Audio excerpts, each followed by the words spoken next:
My name is Ivan Rodriguez, and I'm an entrepreneur. I have multiple businesses. Started with construction, led to real estate, and eventually led to more business acquisitions later on. In a world filled with billions of people, there are countless untold stories waiting to be discovered. These untold stories hold the power to inspire, educate, and connect us. Whether you're interested in media, automotive, or just here for a good story, welcome to the Underline podcast.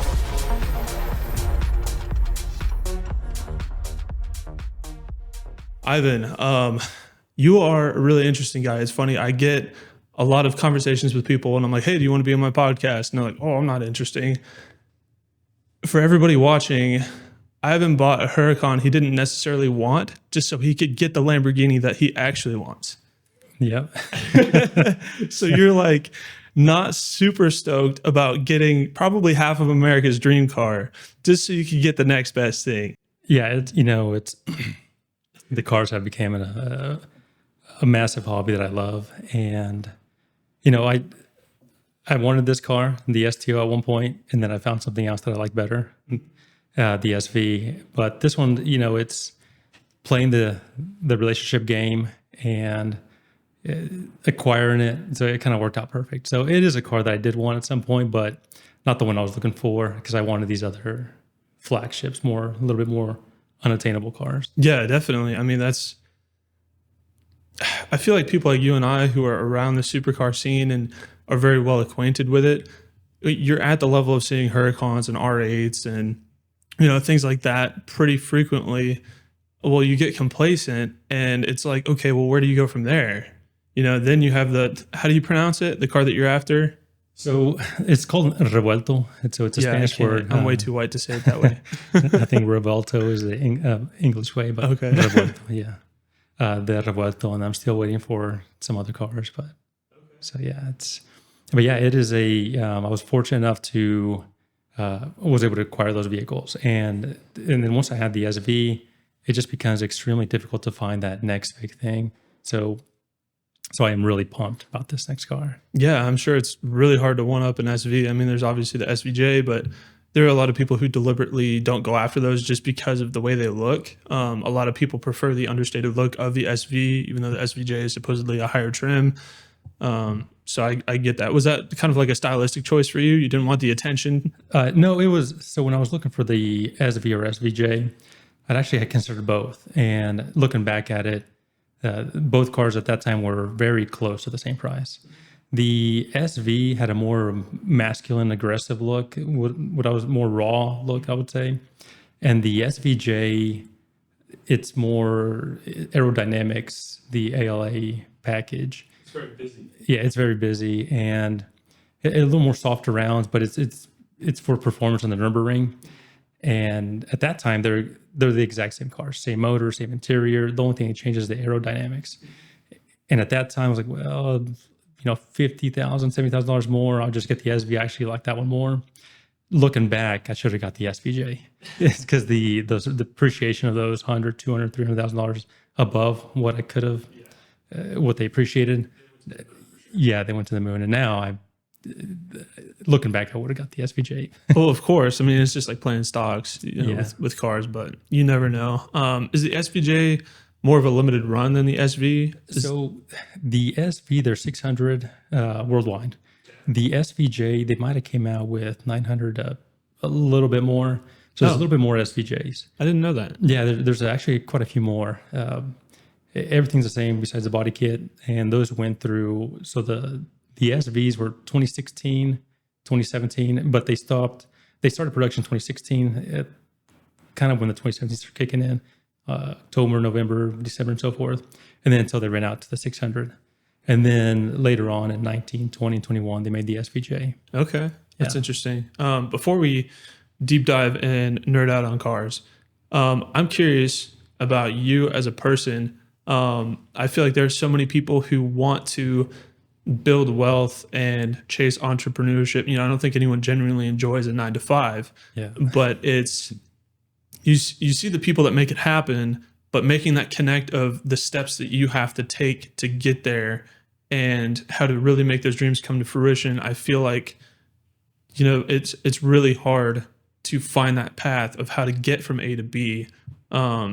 So I guess starting out, where did you grow up? Are you from here? So I grew up in a small town called Kingfisher, but I was actually born in Mexico. So it's the state of the province is Coahuila, Mexico, which is about 2 to 3 hours north of the Mexican-U.S. border. And how I originated here was actually my grandparents were from the U.S. and then they migrated to Mexico during the Great Depression because at that time there was more jobs and careers in Mexico. So they actually went to Mexico, and then over time, my dad worked for an energy company. We're going to move to a bigger city, but he had the choice of, do I move to a bigger city or do I move to the U.S. and pursue a career for my kids? And that's kind of where we came to. We already had cousins here. My grandparents were here. And, when I got here, I didn't speak any English. I was 4 years old. Spanish was my only language. Did you have to go through the traditional U.S. immigration process to do that? So I was pretty fortunate in regards to my parents being U.S. citizens. I became an automatic citizen. So they were citizens? They went through that process. Okay. Even though you were born in Mexico, that was a non-issue? Correct. Interesting. Yeah. Okay. So I guess that makes sense if you have both parents that are American citizens. Right. I guess the automatically made me a citizen. Yeah. But yeah, they had to go through all the qualifications, applications, and so forth. I'm not sure if my grandparents, they might have been, how they got their citizenship might have been different than my parents, but that allowed me to become a U.S. citizen with my parents coming here. Okay. Yeah. Cool. So you moved here when you were 4 and you went straight to Kingfisher? Yeah. So it was interesting. I believe we ended up in Dallas for a week. Okay. And I think my dad said this is way too busy. Yeah, Dallas is nuts. Yeah. So we came to Kingfisher, and that might have been the ultimate goal. My grandparents were here, a lot of my cousins, uncles, relatives, and they all lived in Kingfisher, a small town, very, very nice community, more relaxed, not as busy. Right. My dad was able to just start work there. And my dad set us up in a good position where he had a really good position, a really good job in Mexico. And this is kind of where a big key factor of you see a lot of people kind of finding their why. And my dad had a really good career, an energy factor in Mexico. So he was going to move into more executive role. And I mean, when you look back at my dad, I'll kind of go into this a little bit. My dad worked, my mom stayed with us. My dad, I mean, we had a really good life. We had nannies, maids to help us out. So kind of my dad left all that to come pursue the U.S. dream and to start flipping burgers. So when you think about that, that's crazy. Yeah, and so he put himself in a position to make that move. But and that's one thing I always remember, my dad sacrificed so much. So if I'm going to put the effort into work to it, let's get after it, right? Yeah. So that why he sacrificed so much for us. So now it's time to regrow that legacy here. So your success is almost like a way of paying back his legacy. Is you gave me this opportunity, so now I'm going to ride this to the top like you wanted us to. Absolutely. That's amazing. It's he sacrificed. Imagine having a career where you're directing people. We had people making us food, cleaning the house, and so forth. And then he left that to flip burgers. Yeah. And the hard part is you have a lot of really educated people in Mexico, but that stuff doesn't translate. You can be an attorney there, an engineer, anything else, but you can't utilize those here. So, he worked, blue collar jobs and was able to provide for us. So he had to start from the bottom and kind of. So you mentioned he worked with an energy corporation. Was that here in the U.S. as well, or just in Mexico? So in Mexico, big thing there is coal. Okay. So here it's gas and oil. They have very rich country, but coal manufacturing was what they were doing. And the town we were in at that time had a massive explosion way before I was born, but they were kind of slowing down production and they were going to the bigger cities. And that's where we either can make that move to big city. My dad can be an executive over there, or let's just go to the U.S. And get the future for the kids. Okay, that makes sense. So when he got to the U.S., kind of like what did he work his way up to as far as career goes? Because you mentioned he started kind of minimum wage, blue collar Yeah. jobs. Did he ever like find a corporation he got on with to utilize his skill sets? I would say yes and no. So my dad did a lot of blue collar work. Eventually, he set up his own detailing company. Okay. Yeah, so he actually did that, and then eventually, and he's a really smart guy, smart with finances, accounting. He's just those guys that almost like a facade. When I tell him, "Hey, what's 235 times 38?" and he just rounded off the number, and it's on point. Yeah. And I was like, "Dang, Dad, that's your." But anyway, so we eventually set up another business, and we had a small restaurant, almost like a food truck, and then he had a small like bar restaurant kind of thing, and that was just to bring additional revenue in. But he was good at business, and that's one thing I do attribute to him growing up, because I was just in high school, and he said, "Hey, we're going to get you a credit card, and before you use it, just go spend $20 on it, but give me your $20." And then here's my $20 because he was going to pay for it, make sure it's paid. But I went and started building credit at a young age. And so he definitely helped me a lot throughout the years, not regarding maybe more of understanding money, finance, and so forth. Not at the level I'm at now, but good footsteps to get me to that. And that's It's all about building blocks. Like if you can't grasp the fundamentals, Absolutely. you will never find success. If you can't manage $100, you can't manage $100 million. correct. Yeah. So, well, that's awesome. So did you graduate from Kingfisher as well? Yeah. So I went through, all the way from elementary to high school in Kingfisher. And it was a great school. The sports I loved to play as a younger age, I did soccer, baseball, football. Eventually went to football and wrestling, and baseball kind of teared off a little bit. And looking back, I wish I would have stuck with baseball as well. And but I did wrestling, football, and that's where I think some of the things you learn in sports is incredible. Especially, team sports. It's great because you work as a team. But one of the things I could definitely recommend for anybody listening, or their kids, or even kids that are listening on this. Sports like wrestling, where you can't really depend on your team, you have to work out yourself. You have to run. You have those tournaments coming up, those matches. You can't rely on your team. You have to. When you look back, I remember when we went to state, and I went to state, and I wrestled against the state champion, and he just destroyed me. It was to a different power, strength, and he just threw me around like I was nothing. And you look back.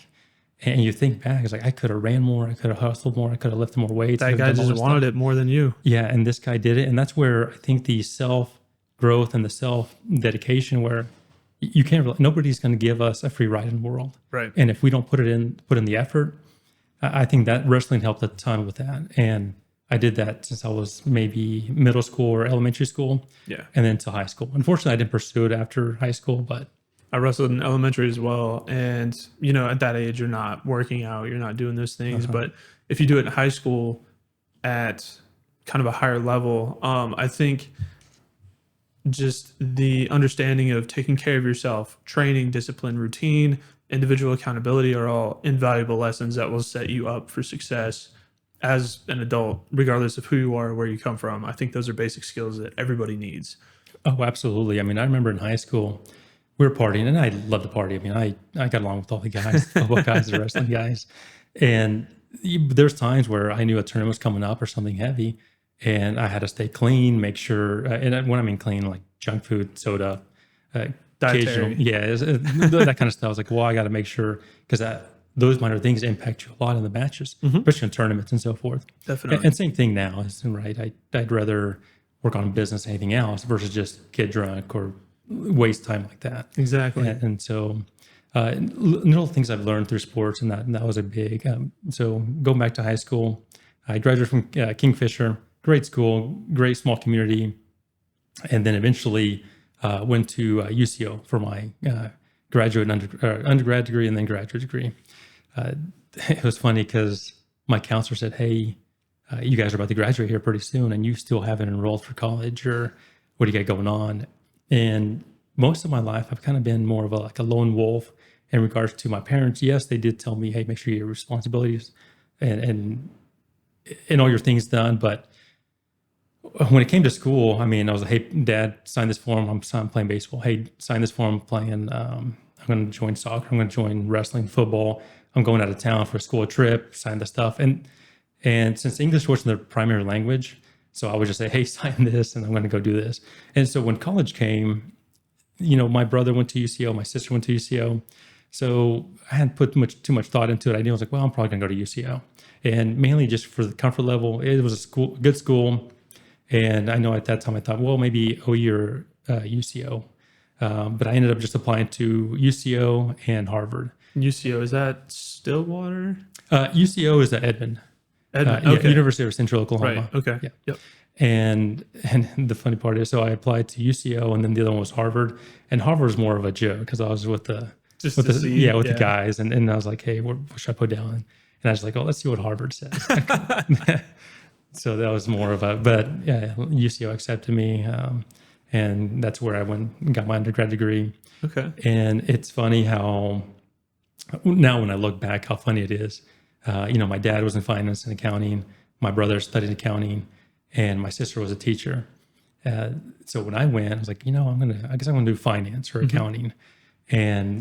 And I remember that I chose pre-law or law school is what I was going towards. Okay. And I remember my sister telling me, I was like, well, a lot of the girls like lawyers, so maybe you should be a lawyer. And I said, okay, let's be a lawyer. Jeez. And so that's what I got my undergrad degree in political science, and then I got minor in business administration.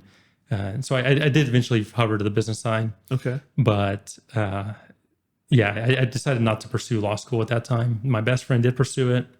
And that's one thing where, I think we all want to go certain degrees. And my senior year, our teacher's like, hey, I'm going to be honest with you guys. There's a lot of you that are going to go to law school, and a lot of you are going to be public defenders. So, don't think of this $100,000, $200,000, $500,000 salary. Just be the realization that it may be $35,000, $40,000. Got to start somewhere. Yeah. And my first year in business, I lost $15,000. Yeah. This is how it goes sometimes. Yeah.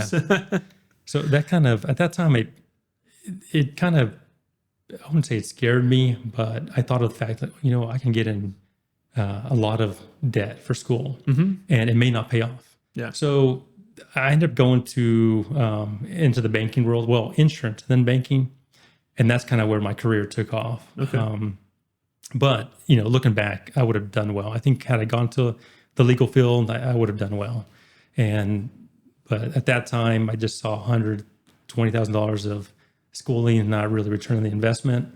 So now school's changed a lot since then. I have my certain things about school, and now, you can spend $100,000 on political science degrees, sociology, and all these other things that will never pay off. Right. But there are a lot of degrees like law, engineer, and so forth. I definitely recommend.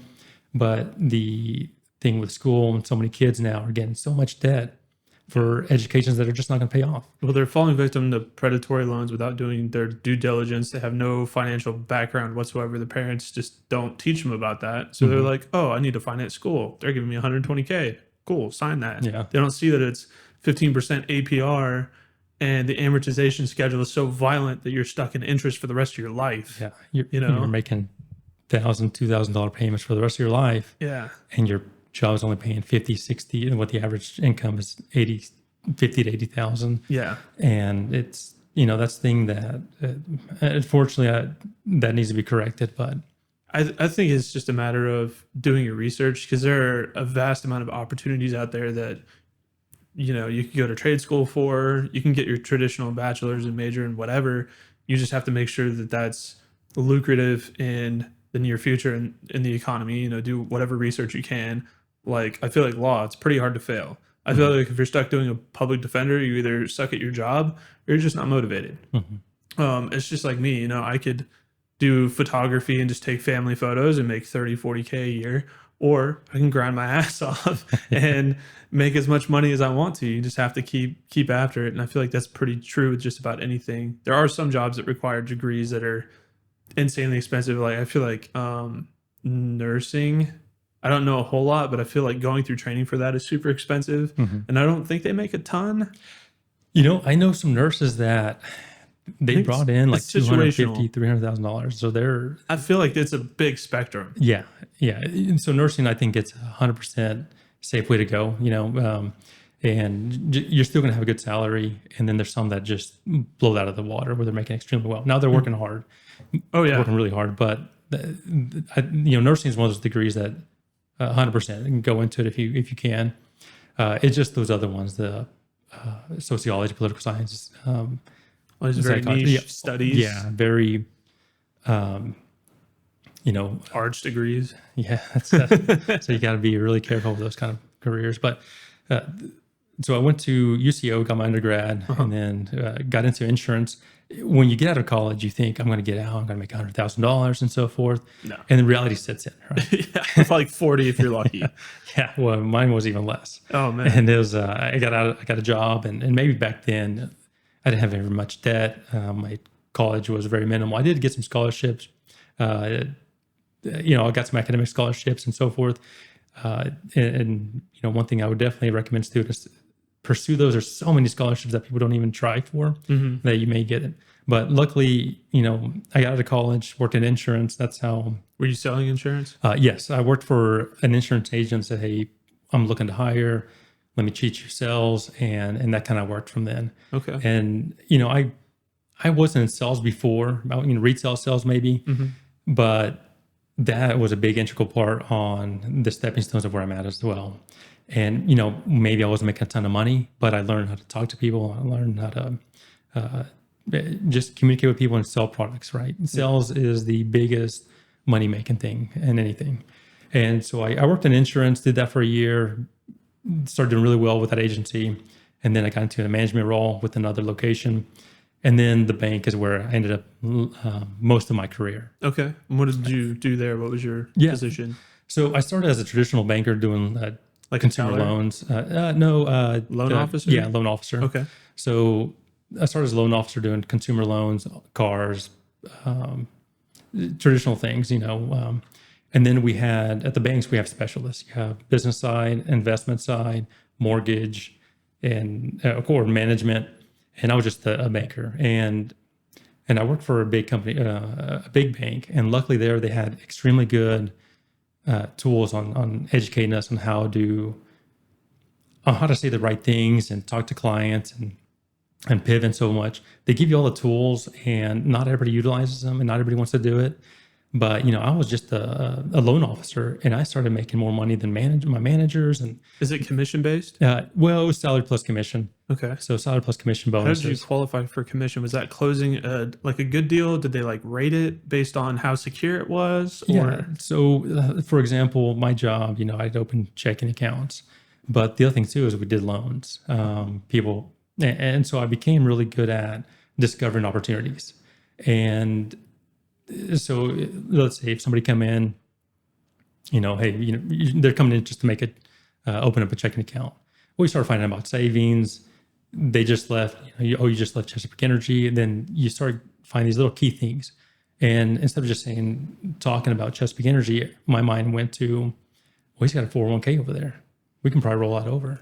and you start learning all these little things. And that's where I'm very analytical. And so those conversations, and it would just be traditional conversations, but I'm listening to everything they're saying. And next thing I know is I got their checking accounts, credit cards, and trying to find every angle you can play to absolutely make their situation to the company's advantage. Absolutely. And it was benefiting them as well. So it's always recommendations. There's people think sales as like sleazy car salesman. Yeah, But not always. Yeah, absolutely. And so a lot of times it's recommendations. So, what do you got going on? Do you use credit cards? Yeah, absolutely. I got this extremely high interest rate credit card from JCPenney. Look, we can't do that. Let's get you on a low rate credit card or earn points. And ultimately you're just educating people, making recommendations. And next thing I knew, helping people. Next thing I knew, I was the top banker for the branch. Nice. Top banker for the state. Okay. And almost top banker for nationwide. Wow. Yeah. What? Yeah. Dude, that's serious. Yeah. It's I took it to another level, and you start becoming competitive with other people in the area, right? There's people that are going to perform, and there's people that are not. I'm sure like when you look at the metrics, it almost becomes like a fun game for you. It does. Like, oh, this is where I'm at and I'm doing pretty good, but how can I bump that up and pass these people? Absolutely. And then you start getting comfortable and somebody else starts getting closer to you. It's like, let me step it up so they know where we're at. Yep. And then, so next thing you know is I'm a banker. I got management personas. You want to go into management? I got investment advisors. Do you want to go to investment, financial advisor? Do you want to go in the business realm, mortgage side? So once you start becoming a key player, people start noticing. And of course, my question was like, well, what pays the most? Right. Yeah. So, and I had the opportunity where I got into business commercial lending. And that's a very niche role, right? It's hard to get in, but once you're in, you're in. Right. And it's a fun area. It's a little bit less stress, more talking to business owners. Fewer deals, but bigger. Fewer deals, but bigger. Absolutely. Okay. So less stress and less, you still deal with some public, but more the business owners. And that's the route I took. I went to the business side, commercial. I feel like that kind of clientele also is easier to deal with. You know, you have Jim Bob wanting to buy a 5th gen Camaro and you have to deal with that versus somebody who's established and they're comfortable working with larger numbers and they're not pressing you about things. They're not calling you to see where the loan's at, you know. Yeah, it's you're talking to business owners where, hey, I need your tax returns. Okay, my assistant's going to send them to you. They're there. Everything's there within moments. And then you always have your good clients and your bad clients. But that's what I did for most of my career in the banking world. So I was a W-2 employee, and it's kind of funny how things went. I was doing really well at the bank, and I became comfortable. I mean, I was, things were going well. I had I had my fun toys. I had a good house. Everything was pretty normal, 9 to banker hours, and very relaxed. And as I started doing well at the bank, eventually I got a little bit into energy sector. So I got into energy sector for a while, and that was the same thing. I was out meeting business owners, and I made the right impressions. And every day, every time I get somebody offer me, hey, you want to come work for us? Hey, you may want to look at us. And that's how I ended up in the energy sector. Okay. Did the energy thing for a while, for about 5 years. So what do you mean by the energy thing? So yeah, what was your role with that? So I was a landman for Chesapeake Energy. Okay. And a landman, I would say there's 3 types of landman. There's people that go to the courthouse, take pictures. There's people, now granted, there's people that do all of that, but I was an in-house landman and I worked for Chesapeake Energy. At that time, they were looking to they're hiring mainly only attorneys. So did you do this in conjunction with banking, or was this a career shift? It was a career shift. Oh, wow. Yeah, okay. yeah, it was a complete career shift. I had a good VP job at the bank. What prompted that? That's a huge jump. Yeah, well, I got to the point where I was doing business development. So I was meeting with VPs of, OG&E, Chesapeake Energy, multiple, any kind of business you had. I mean, the Oklahoma, there's so many different VPs and management that I'd introduced myself. And they noticed that, right? They saw like, okay, this guy knows his stuff. Maybe we ought to bring him on. Okay. And I think that's kind of where it came down to. And I either could stay in the banking side or join the energy sector. At that time, when you think of like Chesapeake Energy, they're massive. Yeah. And everybody wants to work at Chesapeake. Oh, yeah, for sure. And that was during the Aubrey McClendon days where things were, that guy was a name brand like Coca-Cola. And so it was it was the right move. And it's kind of funny because at that time, to be an in-house landman, they were only hiring attorneys. So you had to be an attorney to be an in-house landman. And of course, I didn't go to law school. Right. But they were starting to bring in MBA graduates. And I had my MBA at that time. Perfect. And they said, hey, look, we're looking to get some MBAs. What do you do at the bank? And they opened that opportunity where, at first I thought about going to law school. And now, fast forward to the future, I'm working with a bunch of attorneys now, and I didn't even go to law school. But I'm getting the same income, same revenue, and so forth. Right. So that was pretty neat. Okay. And I learned a lot about, it was oil and gas stuff, but I learned about title, laws. There's so much reading, so much things you have to learn about.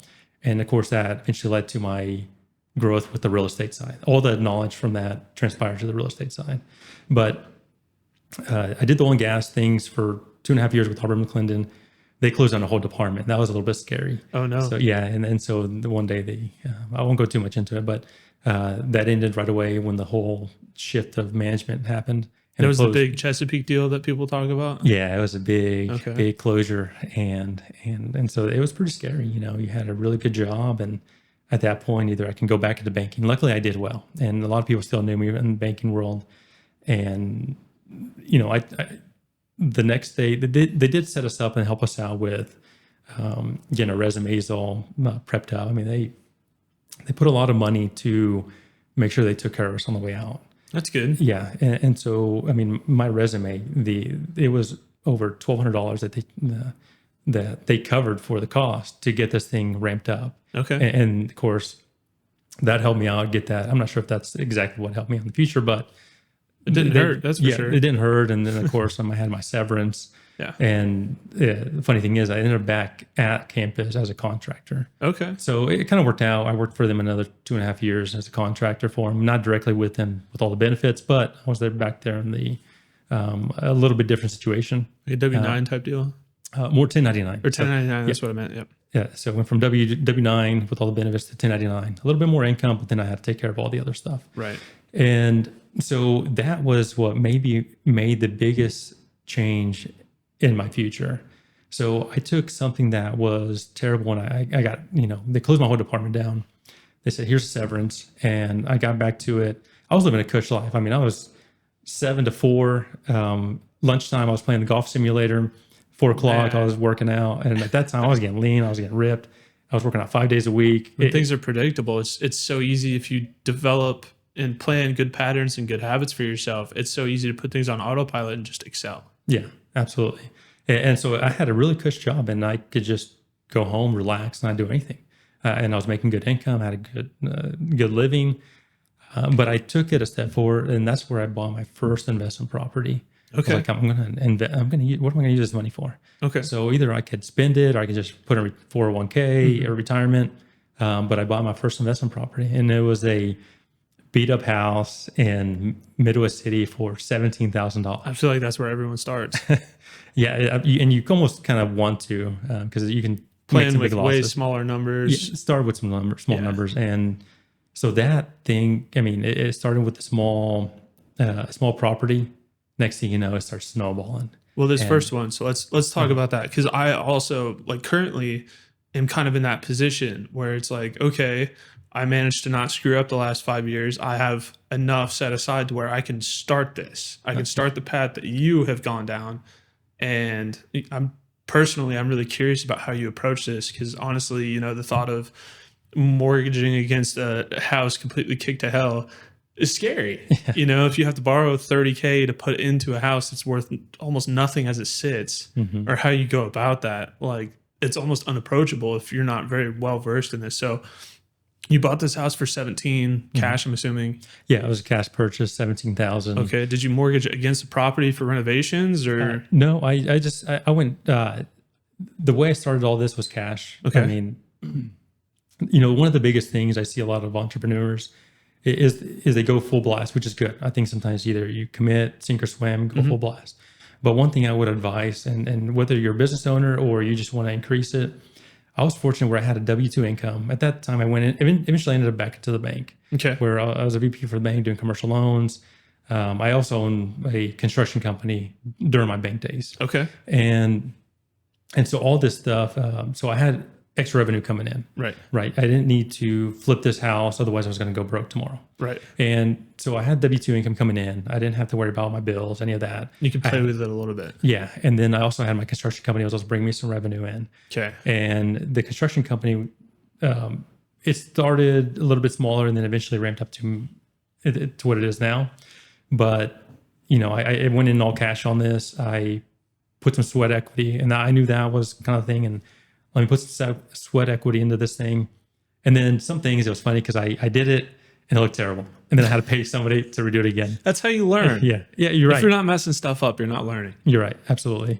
And so that's, I put the time into it. Some things I knew I did well. I wasn't hard. I found YouTube, found videos. It's a big learning curve, but all this, YouTube.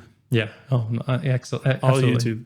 YouTube. And it's a great tool we have now. And that was, oh man. Invaluable. It saves you 100K in school stuff. I mean, if I had to go to Francis Tuttle for a media degree, like, I don't know what that would run me, but Yeah.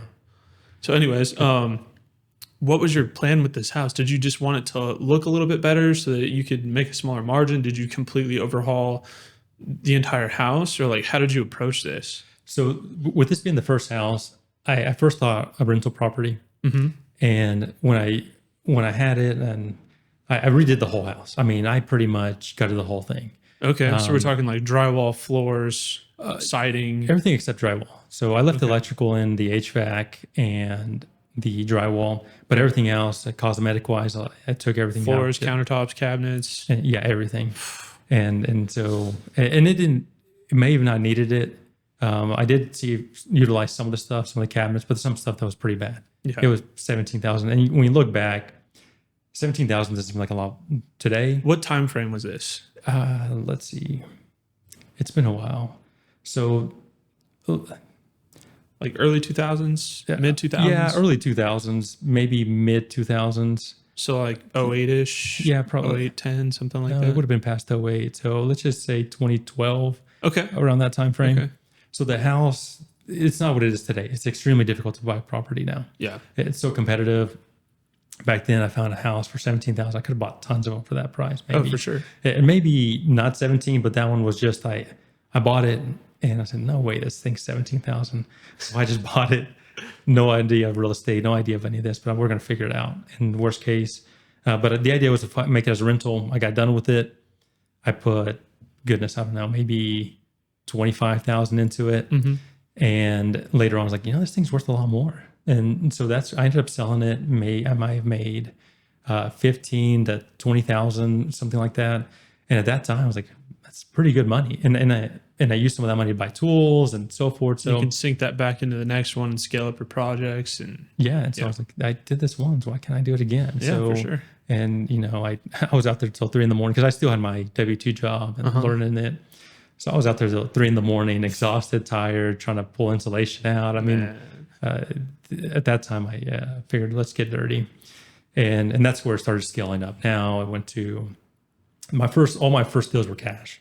So I bought a house cash and then used that 50,000 buying a more expensive house, Right. and then buying $100,000 house. Then next thing you know, it's a $200,000 house, and then it keeps scaling.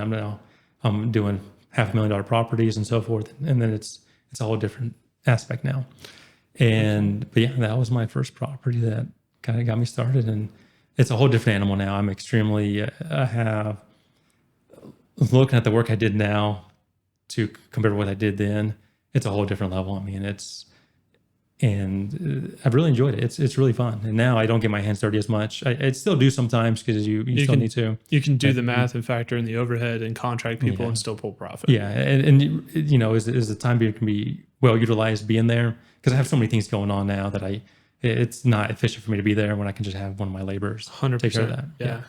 So looking at your real estate portfolio now, I'm not trying to pick your finances apart. That's none of my business.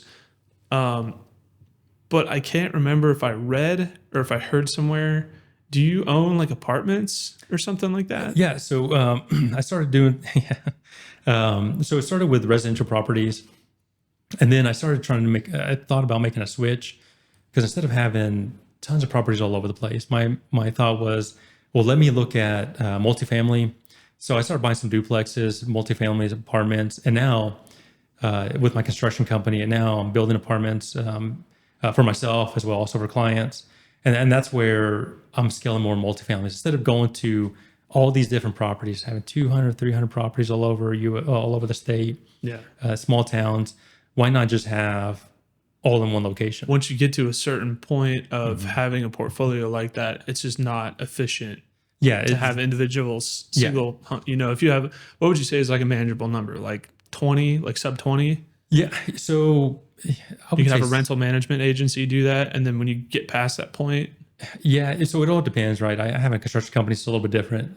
When a water pipe bust, I call my guys and they're there right away. Okay. Or they're there the next morning. But sometimes, or you can't get a hold of anybody, and then you got to rush out there and figure something out. Oh, yeah. Stop the damage. Yeah. And so when you think about, I don't want to have somebody go, I don't have any properties in Midwest City and Del City anymore, but if I had to go send somebody out to Midwest City, that's a long drive versus I just have one location where we're keeping an eye on consistently. We're close by. It's close to home, close to everything Way more else. efficient. Yeah, it's just a lot more efficient. I can keep a closer eye. I know what's going on with all the plumbing, electrical, so forth. And instead of so many different properties everywhere and just running back and forth. And that's not a bad plan, but if I could go that direction to have things in one closer place. Oh yeah, it makes way more sense yeah. if it's possible. Yeah, Granted, absolutely. having a couple houses in your portfolio versus building and owning an apartment complex, there's a tiny little gap Yeah, there. it's a little different. It's a different stepping stone. So Yeah. that's what you're focusing on now. You're developing entire apartment complexes that you then own and manage. Yeah. So I'm in a situation where I'm the builder, right? I own a construction company, and I can build you a brand new house, multifamily, duplexes, whatever you want. But I can also build them for myself too, because I'm also an investor. What's your company name? I'm gonna let you plug your brand. Yeah. So my company is Best for OKC Enterprises. Okay. And so Best for OKC Enterprises, Matter Homes. I haven't really done the marketing on that. I mainly just lumped everything in Best for OKC. Okay. Then I have my holding companies. So I have things separated, right? My holding companies holds my properties, my construction companies, my construction, where we do new construction, remodels, residential, commercial.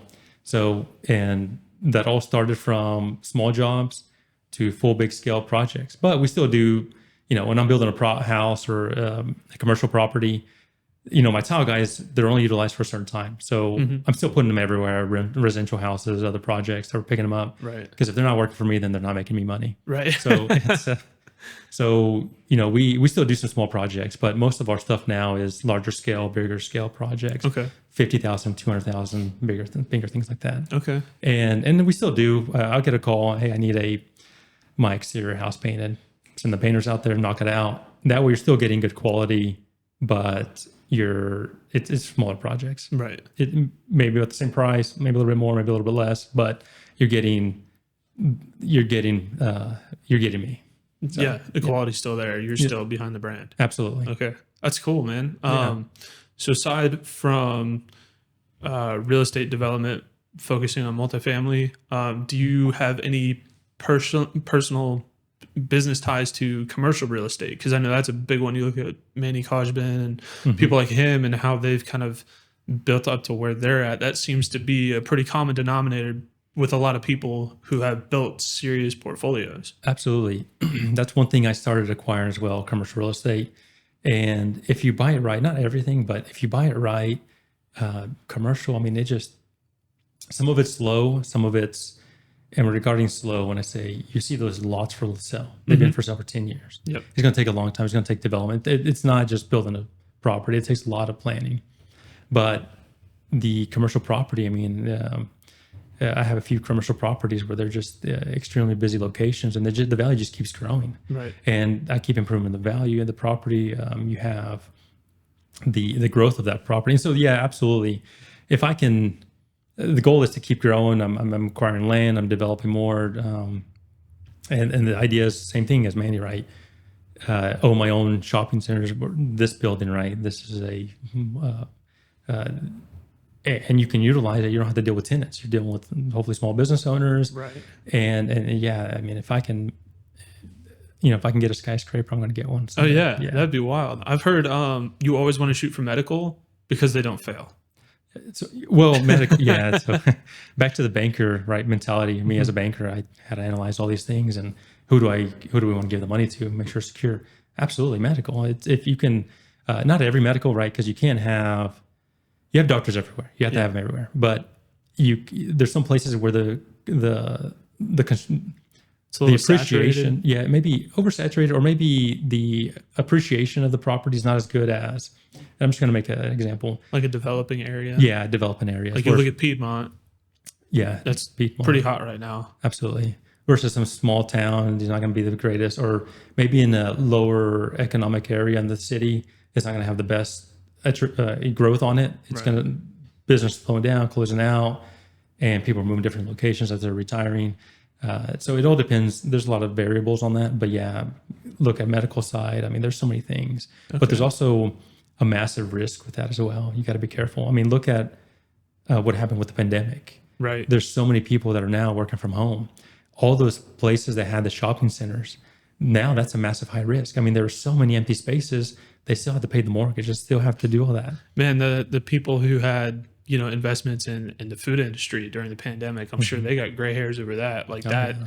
so many restaurants. I mean, you go to pull up Google Maps and you maybe type in like Mexican food or whatever, recently closed, recently closed, recently closed. You know, I think there's a bunch of Jamba Juices that shut down. No, yeah. I mean, yeah, nobody could really see that coming, but you're never going to know how an industry is going to be affected. Yeah.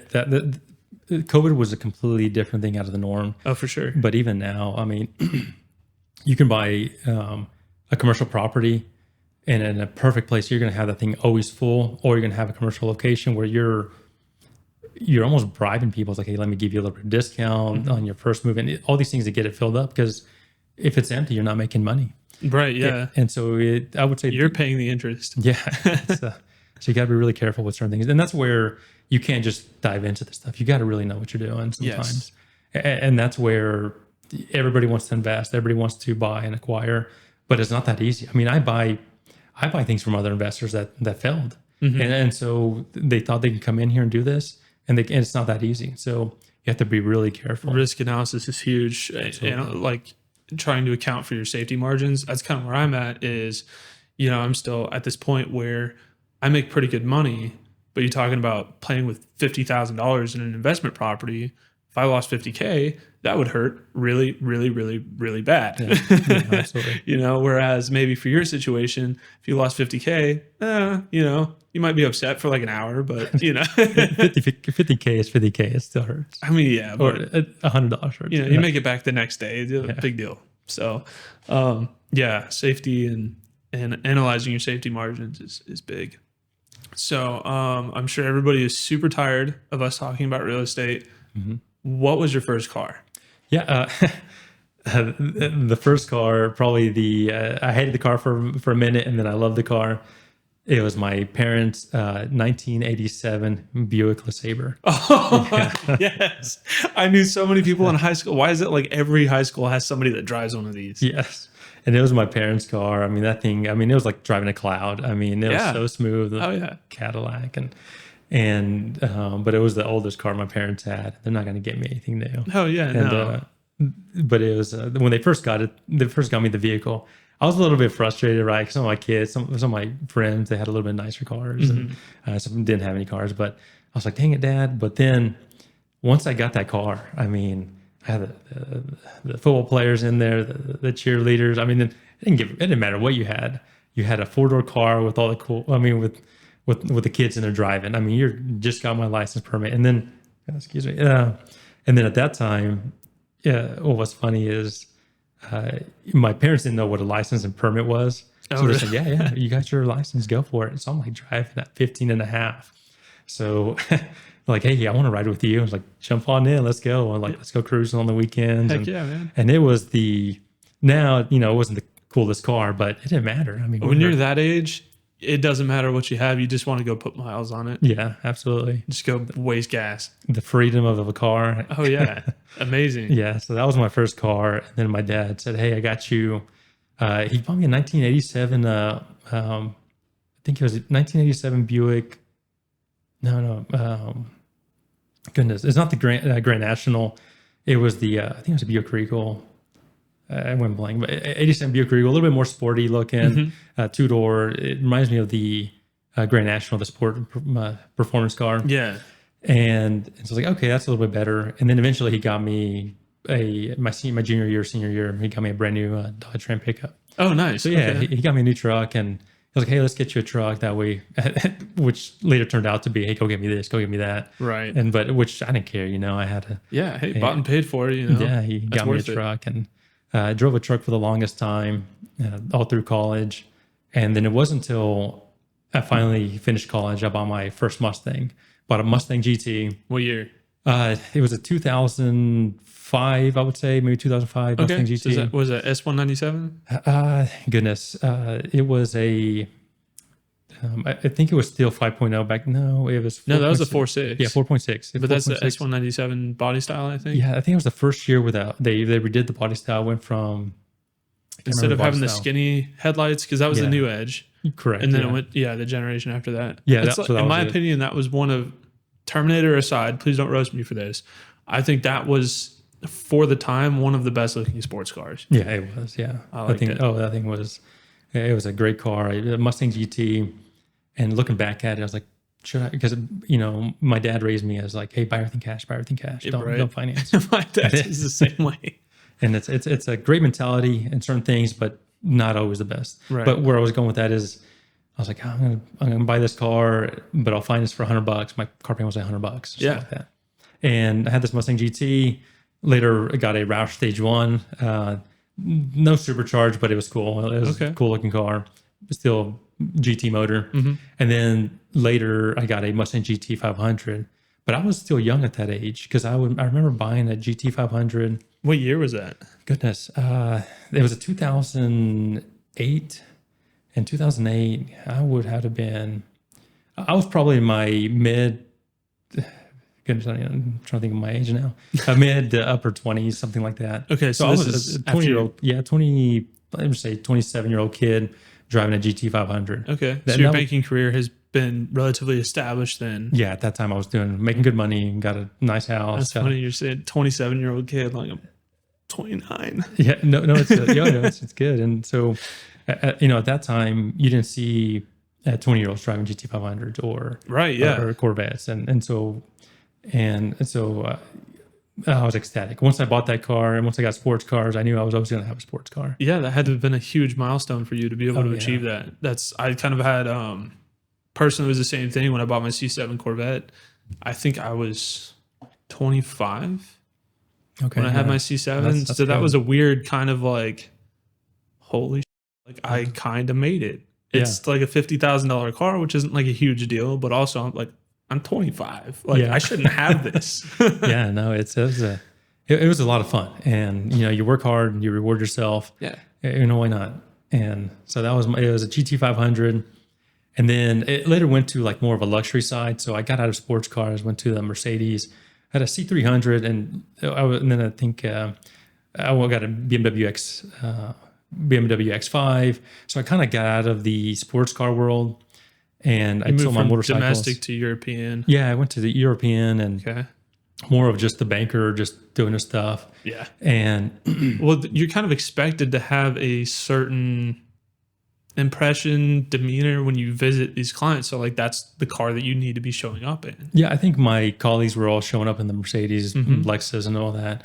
Next thing you know, I was buying one for myself, and that's kind of where I did that for a little while. I'm trying to think of what the vehicle was that I got. And then I eventually ended up back to a truck because I did have my construction company. Right. So I had the X7. Sometimes I'd throw stuff in the back of it. I put the seat down and haul some material, a ladder. I remember I hauled a ladder in my GT 500. I had pulled the seats down, the ladder fit. And I was like, this is great. Why drive an SUV? Why drive a truck? And, putting a ladder in your GT 500, that's why. Like, you don't do that. No. And so that's where the SUV came in. And then eventually got a Ford F-150 Platinum just to my daily and didn't have a sports car. I just had my truck. Okay. And then an integral part was I was at the bank making good money, very complacent. I had already done well at the bank. I'd already met all those accolades. And once you hit those, you kind of start, I can do that anytime. You kind of start relaxing a little bit more. And I remember talking to a friend of mine, and I was looking to get back into sports car. And I was like, you know what? I'm going to get a Corvette. Mm-hmm. And the conversation was, once you're looking at Lamborghinis and Huracans, and it's like, oh yeah, but that's really irresponsible. I'm not sure if I should, I'm looking at it, but I don't think that should do that. Right.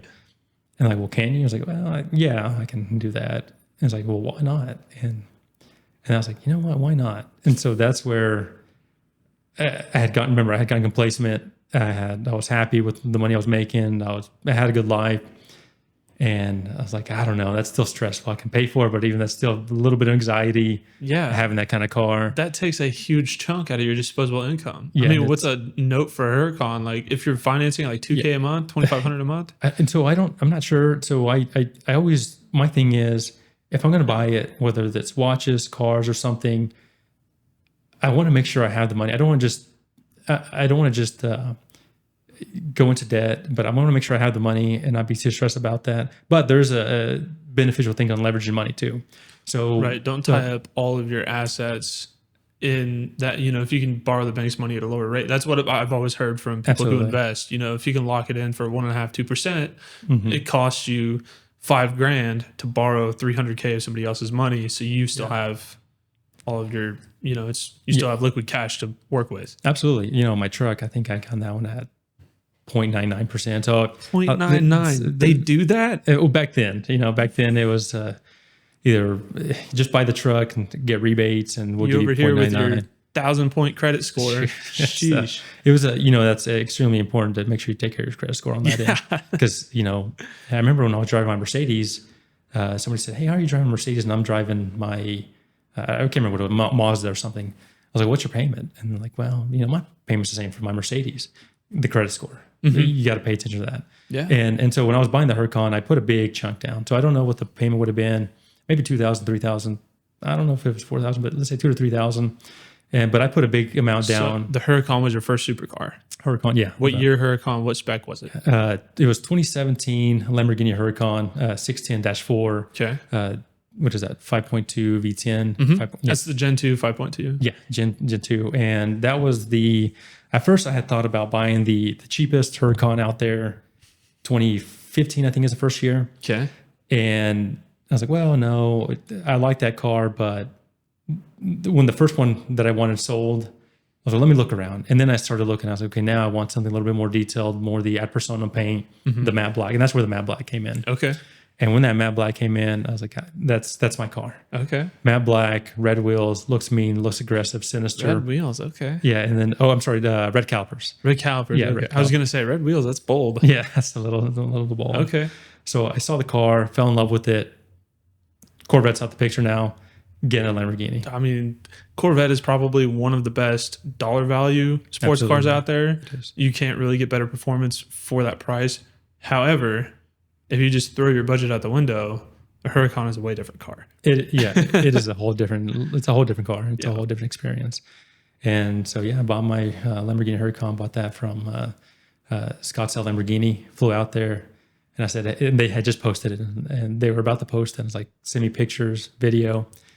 Here's the deposit, and I'm flying out to get it. Nice. And I looked at it. I was like, let's write it up. I was like, hold on, I got to drive this thing. Let me drive it. And then let's write it up. I was excited. And but I bought the Lamborghini Huracan, and that's where it made me not, I would say, too uncomfortable, but I knew I had to get my shit together, right? Yeah. All right, business is going well. Let's take it to another level because the unknown. So let's take business to a whole new level. Let's start scaling up. Let's start doing working harder. Yeah. And next thing you know is all that hard work starts paying off. Now, okay, I have that Huracan. I started. You started hanging out with those group of guys, different mentalities, different. They start getting new cars. Like, man, now I want something new. Right. And people like Felipe and Adam and Eliud and all of them. Absolutely. You surround yourself with those guys, and something that was fun. I didn't know anybody in the car world. I just wanted it for myself. I didn't know. I had been out of the sports car world for a while. And so when I got back into it, I was like, man, this is fun. And the other thing too is the doors it's open, the communications, the businesses brought in. I will never not own a supercar. It helps with networking like a lot. It does. And my business has got work from it. And it's not like I'm trying to use this as a marketing tool, but people you just ask me meet what people. I do. It's like an icebreaker almost. Absolutely. Like people want to get to know you. Yeah. And that helps sometimes where there have been times where, I'm debating on whether to use you or somebody else. And, sometimes a lot of business owners, they fail or they don't do well or they have bad reputations. Okay, Evan's not going to fail. Evan's going to take care of you, right? His reputation is extremely important on taking care of clients, making sure that, they're happy with that. And that's where it brings in business. Like, okay, he's not going to do that. But it also, there are people I'm sure that, screw that guy, he's probably charging me too much money. But it's because I have multiple things going on where people it's don't allowing see that. The big picture. They just see, oh yeah, he's going to show up to this business deal in a Lamborghini. Like, I'm about to get hosed. Yeah, it's not like that at all. No.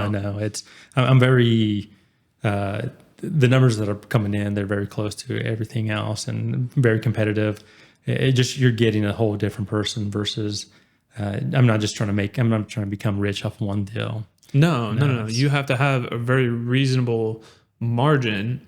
And then based on that, you also have to have almost impeccable quality. And then based on that, you get customer retention and referrals. That's where the money comes from, is having competitive pricing and impeccable quality. Absolutely. And people don't understand that. They think that they're just getting ripped off and you're charging way too much. It's like, no, I have good business practices and people like to do business with me. And that's why I'm where I'm at. Absolutely. And then there are times where money or the dollar amount, why does it come out different? But they're getting me. They're getting, you're getting some other guys giving you a quote on this thing for this project, this apartment complex, shopping center, whatever it is. But I don't know why they're undercutting me. There may be a reason, but I remember there was a few bids of apartment complexes that I didn't attain. And I look back, and 2 years later, they're failing codes. They're calling me and say, "Hey, I need your help." No, I'm not going to save the day at the end of the day. No, what you took the lowest bid. That's, live with it now. Yeah. And there's a lot more. There's permit spec. I mean, there's just so much things that I bring to the table on that. And they thought, I'm going to save a few bucks here and there. The money they lost for not utilizing that the building's sitting empty. But they're going to pay it tenfold on the back end. Absolutely. Every time. They're getting their butts kicked on that. They call me to see if I can fix it. It's a mess now. I don't want any part of that. That's just not. It's almost to the point where, I mean, you could play at that angle where you wash your hands and you're like, nope, you dealt with this company. I don't want to get involved in that. I like to play the angle of, okay, let's look at all the things that went wrong. I'm going to write you up a quote that is now 3 times my original quote to go in and redo everything. Yeah, absolutely. Yeah, because we don't. Yeah, absolutely. We can definitely do that, but you're gonna pay so much more because we don't know what they did. We don't know what's going on. Clearly, there's red flags everywhere. Oh, yeah. Walking into this place is a mess. Yep. And you went for the lowest bid. There it is. And so that's why a lot of times most of my stuff is all referral based. I don't market, and that's where I was talking to my office managers, and we really need to get your website. We need to get more on Facebook, and it's because I have so much word of mouth. I took care of somebody. Now they bring like 3 clients, 2 clients, and that's how I've grown. And just really taking care of people. It wasn't that I'm going to buy this, so I'm going to charge and hustle this. No, I was helping one person. That person led me to 2 more people. Those people led me to 5 more. And next thing you know, I'm staying busy and we're doing good work for people. Absolutely. And those expanded to multiple different fields. And that's how you can't always look at the money like, I'm going to get a Lamborghini. Granted, you should aspire to big things, but you can't just say, I'm going to chase the money. No, you got to help people out. It's not just about money. Chasing money, you will only find burnout. You will never find the money. Correct. Yeah. So that's where that led to that. And that's what's helped me out and got me that sports car. And now it's made me grow. And I'm sure some clients see me like, what the hell? And it's funny because some of my clients follow me and on my Instagram and so forth. And I wonder, it's always hard to tell, like what they see is all the flashy stuff. But if you knew me, I'm a pretty laid back guy. I'm not most people that know me that have never met me don't know that I have all this stuff. They didn't see you at 2 a.m. installing cabinets in a rundown house in Midwest City. yeah, they didn't. And most people, when they see me, I was at an event, a car event, at a rally, and we're talking, and they're talking about the Lamborghini. And I was sitting with them, just hanging out with them, drinking a beer, eating lunch with them. And then it's like, oh, that's mine. And like, man, you're pretty laid back, humble, not so. There's a lot of flashy guys out there, and that's the Instagram makes it look flashy because they see all the highlights. But day to day, I'm not out there flexing all this 100%. I firmly believe there are 2 different kinds of supercar owners. You have the first type who way overextend themselves. Their car payment is double their mortgage. They're stressed about making that payment, and it's just they were chasing the car. That's it. And then you have the other people, much like yourself, who focus their life around building their business and being successful. And then they sit down and they realize one day, oh, hey, I can afford that. Maybe I'll get one. And then, it's just like, it's not your life. You don't post your car 500 times a day. It's not your persona. you're Ivan, you happen to have a Lamborghini. You're not, you're not the car. But there's so many people out there who try so hard, who highlight what they have. You kind of know what I'm talking about? Absolutely. Yeah. That's frustrating to see. Like, personally, I don't like to be affiliated with people like that. Yeah. It's a different thing. I'm more about, let's all get together, surround yourself with the right people. Right. You don't see me like, I like to go out occasionally, but I'm not out the club to drink and party and get myself. There's so much stuff to risk. I mean, my businesses, liabilities, my, family, everything else. There's so much things that going on that you surround yourself with the right people. And the idea is you want them to grow and hopefully they want us to grow. Yeah. And that's where, it's all about that. It's not just about the buck. It's not about the flashy stuff. It's just about having a good time. For me, I mean, there's like, as I've gotten older, I've found it's way more intoxicating chasing the deal, getting a client, sending an invoice than any drug or alcohol out there. Like, that's a way better feeling. Watching that happen and being a part of that and chasing that, closing the deal. It's way better feeling than anything else any substance has to provide. Oh yeah, absolutely. And you always have to you just got to keep increasing your goals. And I think that's the great thing about, I want to say like my whole life is very based about cars, but there's the great thing about cars is there's always bigger and better. There's more goals. And like when I got the Huracan, then I went to the SV.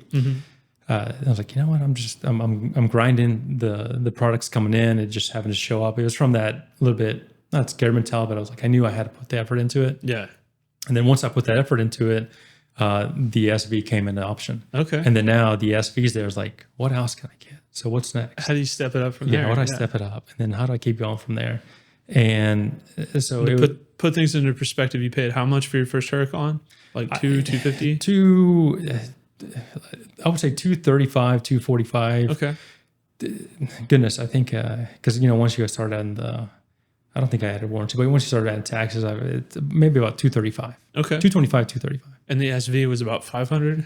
SV was 500, a little 538 after everything's said and done. Okay. About 538, 540, and once you get into that, remember, you got $30,000 in taxes. Oh yeah, 30. And does it cap at 30K? No, it doesn't. It scales. It keeps going. Yeah, 30,000 because I bought a mid $500,000 car. And so what is it, like 4.5%? So that's where my knowledge kept growing. And once you get into this realm with the Lamborghini dealerships, Ferrari dealerships, these connections, then you start realizing all the tax advantages. But at that time, just the Oklahoma taxes, $30,000 taxes. Oklahoma roads, I guess. Yeah, that's insane. I mean, we need it, but too bad they're not spending the money on the roads. Yeah. Should have put things into perspective now. You've had, is the SV sold? You traded it for the new Huracan. Yes. Okay. So the SV, the Revuelto was coming in, very hot item. When I first originally reached out to my local dealers that sold me Lamborghinis, because you have to have relationships. Yes. And, one thing, if you're going to buy a Lamborghini or Ferrari, try to buy it from the dealership. One, because you're building that relationship.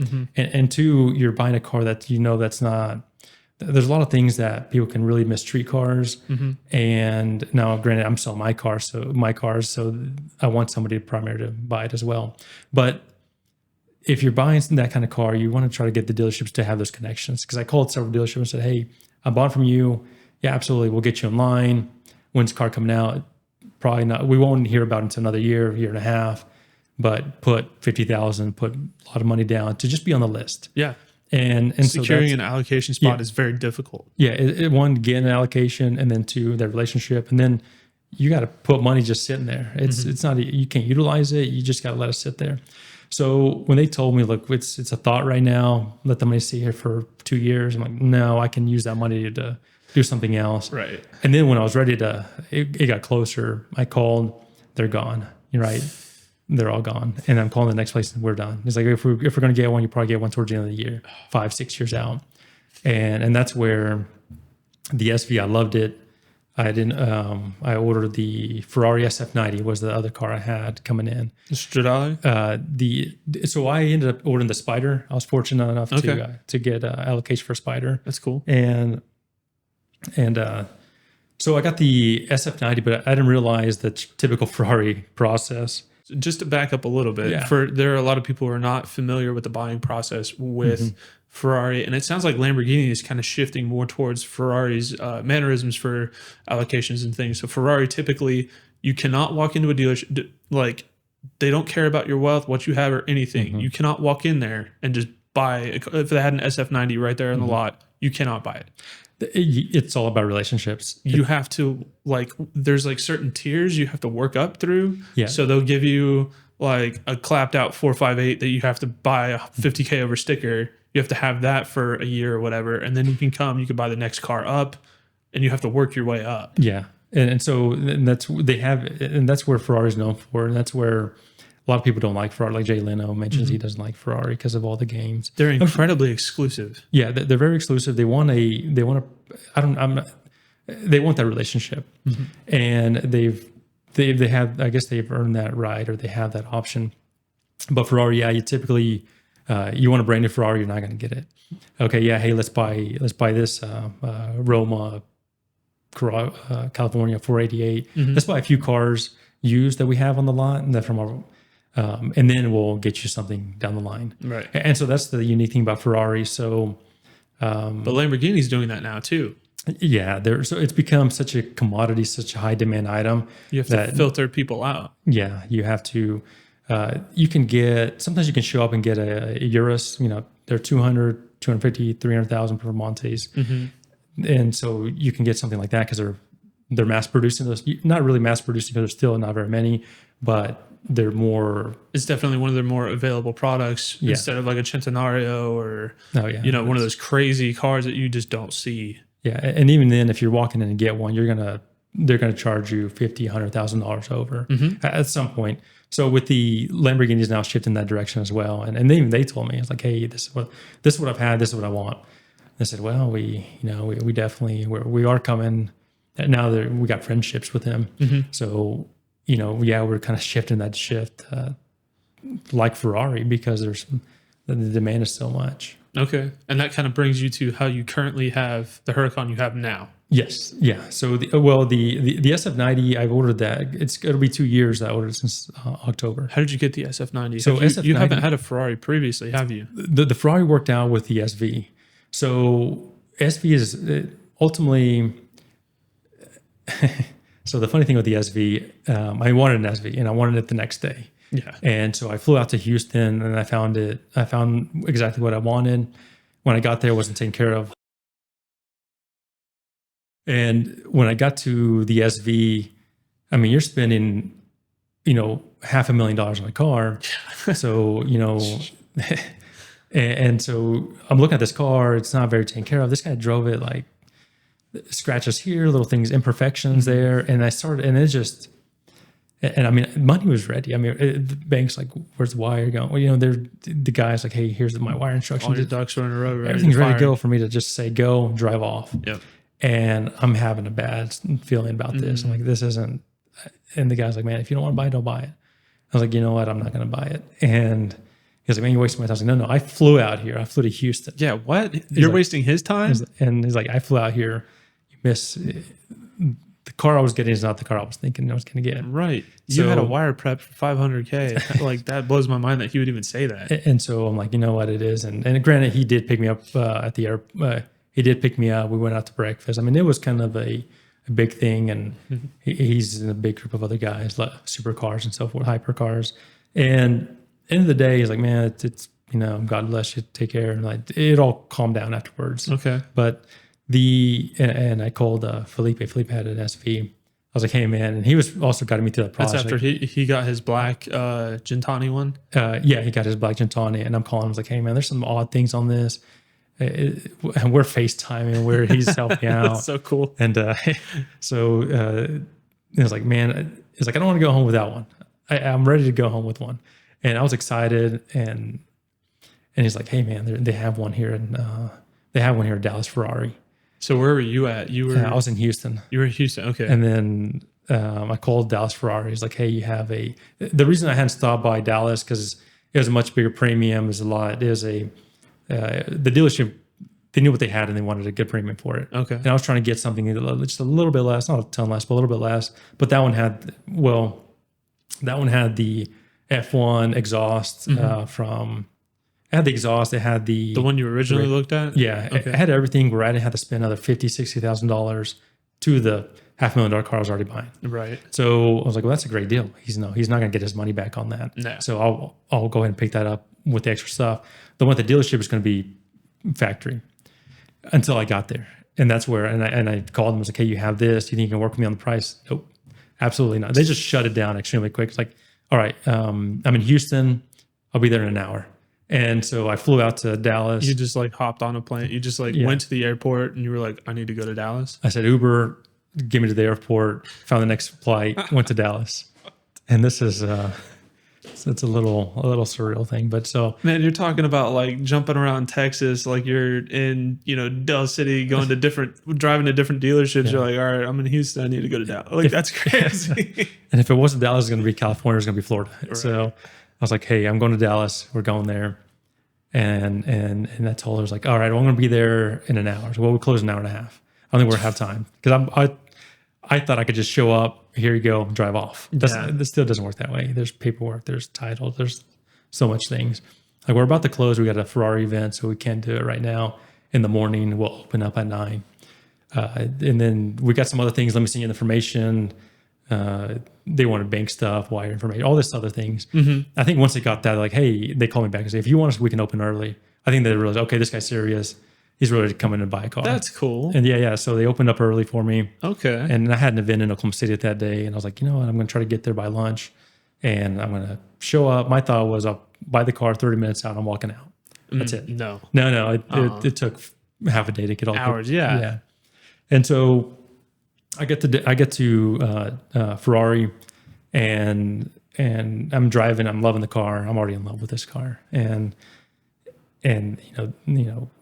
so an SV is like buying 2 cars or 3 cars. So like, hey, you just bought the requirement. We wanted you to buy the next car.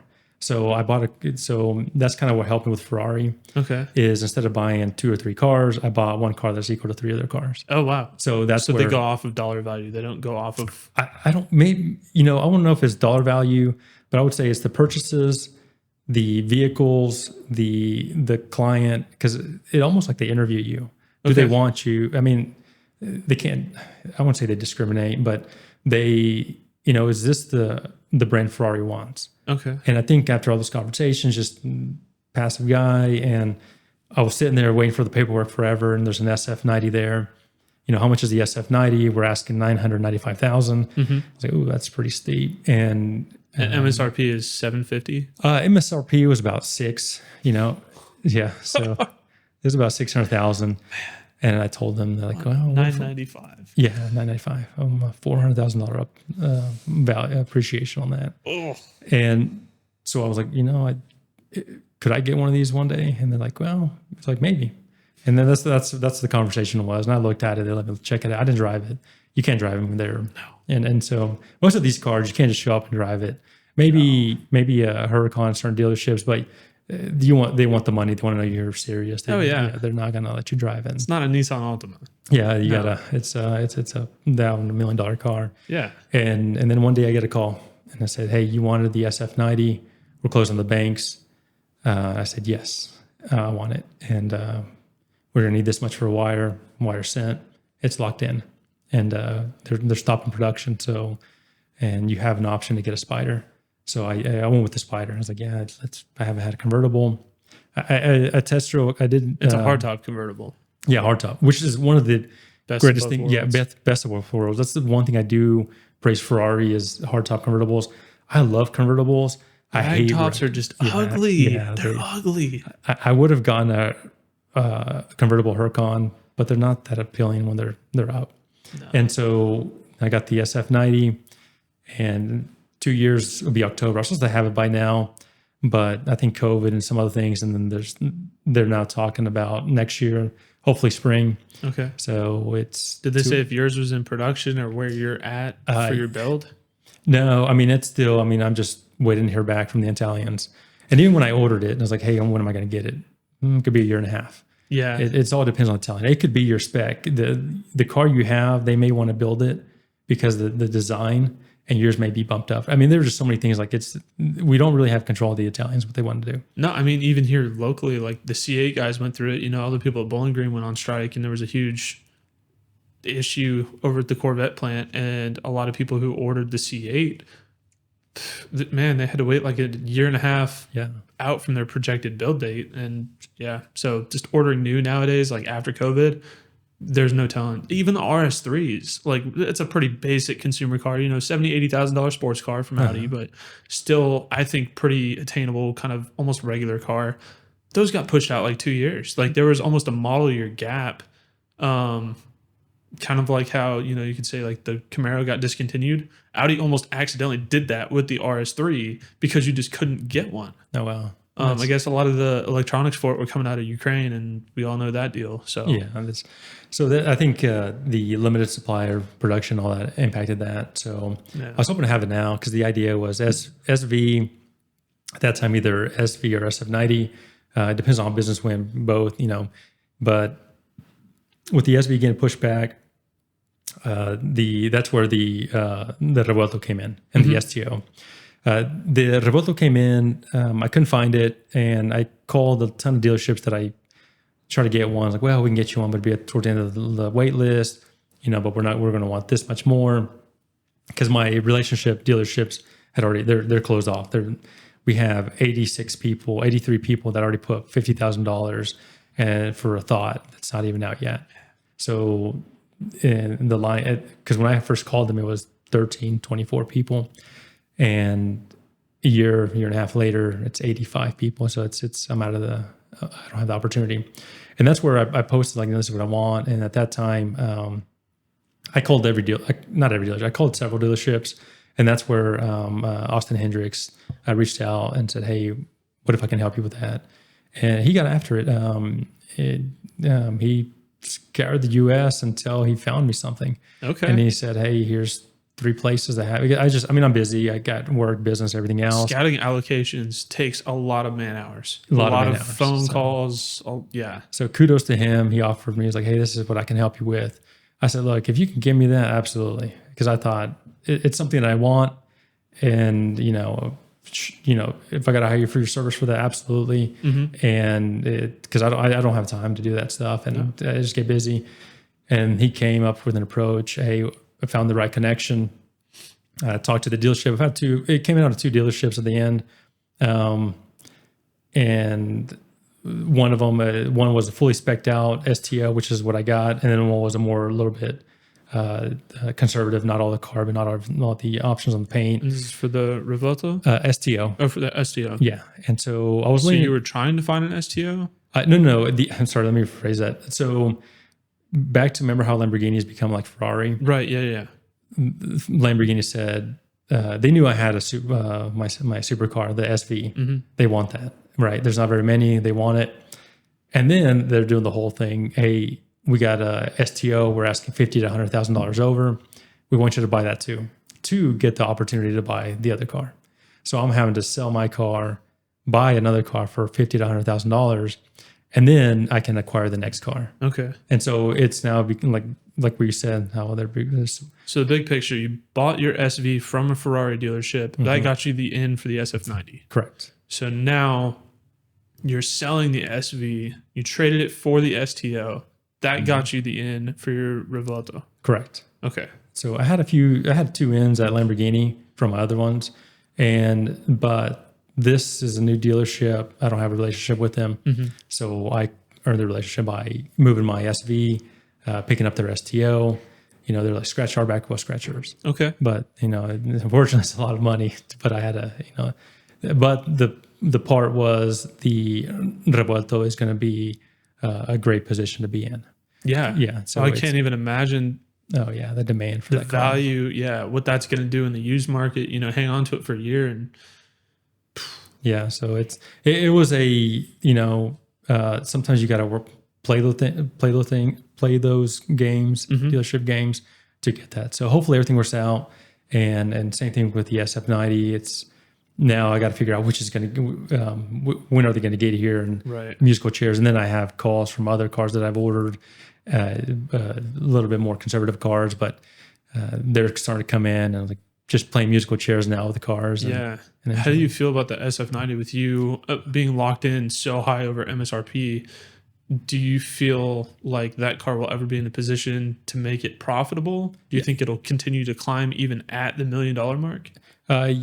Well, so remember it's where it's the value at where it's at now. It's not where I've got it at, because even though I did go to New York and do the Atelier is like tailor-made. So you have a tailor-made side and then the Atelier. Tailor-made was a longer wait for me to get in there, and that's where if you want to get alligator skin on your seats, you can do all that. Like really, really custom stuff. Yeah, really custom things, and they charge a premium on everything. I bet. And it's but you're buying that play, you're buying that. So it's same thing with Atelier. Atelier is more modern, and I told them this is what I want. That's more like specing packages, pre-offered options that they have ready to go. Yeah, not necessarily. So I wanted. Like when you go on there, you built it. Yeah, they have the tan leathers, the red, all that stuff.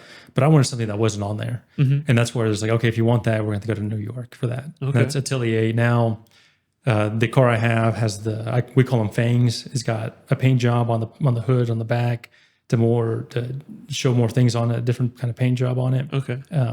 So when I showed them, they're like, look, that's more the Atelier. It's more modern, edgy. Trendy, kind of cool aspect. TaylorMade's more your like I said, alligator. No, I mean not like your skin, but more of your. I think of it as your 60-year-old man specking out a Ferrari, versus a young guy specking out a Ferrari that's more trendy, cool. Okay, that makes sense. And so they're like, hey, I think this will fit you better. We went out there. They have Photoshop, whatever we want to do, and this is what we're going to create it with, and then fly back and wait for the car.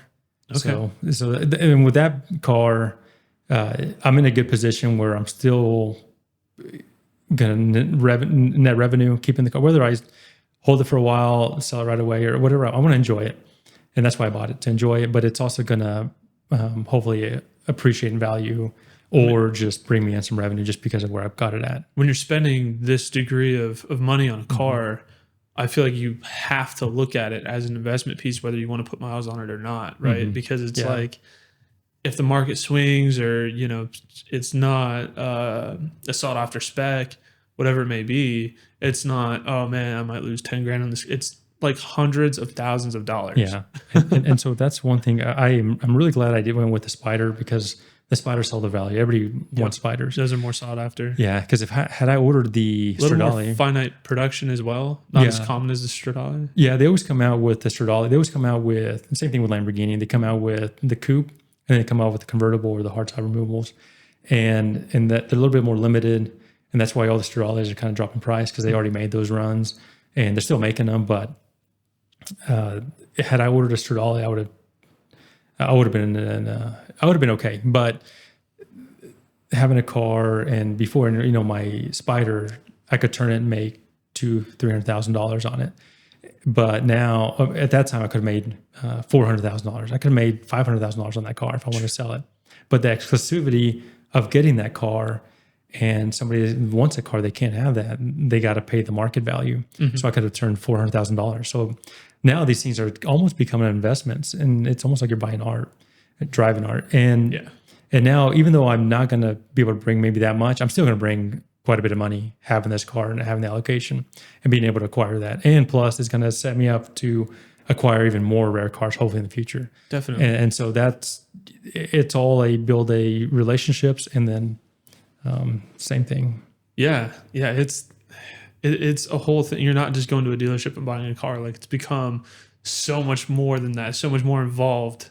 And it's not even really a numbers game at this point when you get into like the rare supercar stuff.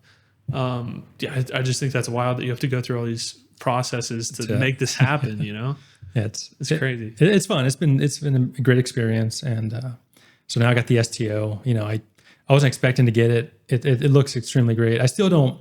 I miss my SV. Yeah. I miss it. The V12, the raw, the doors. I mean, everything. Very different car. It's a whole different car. It's a Single clutch. Yeah, it's a single clutch, which is one thing about the single clutch, and I learned later on.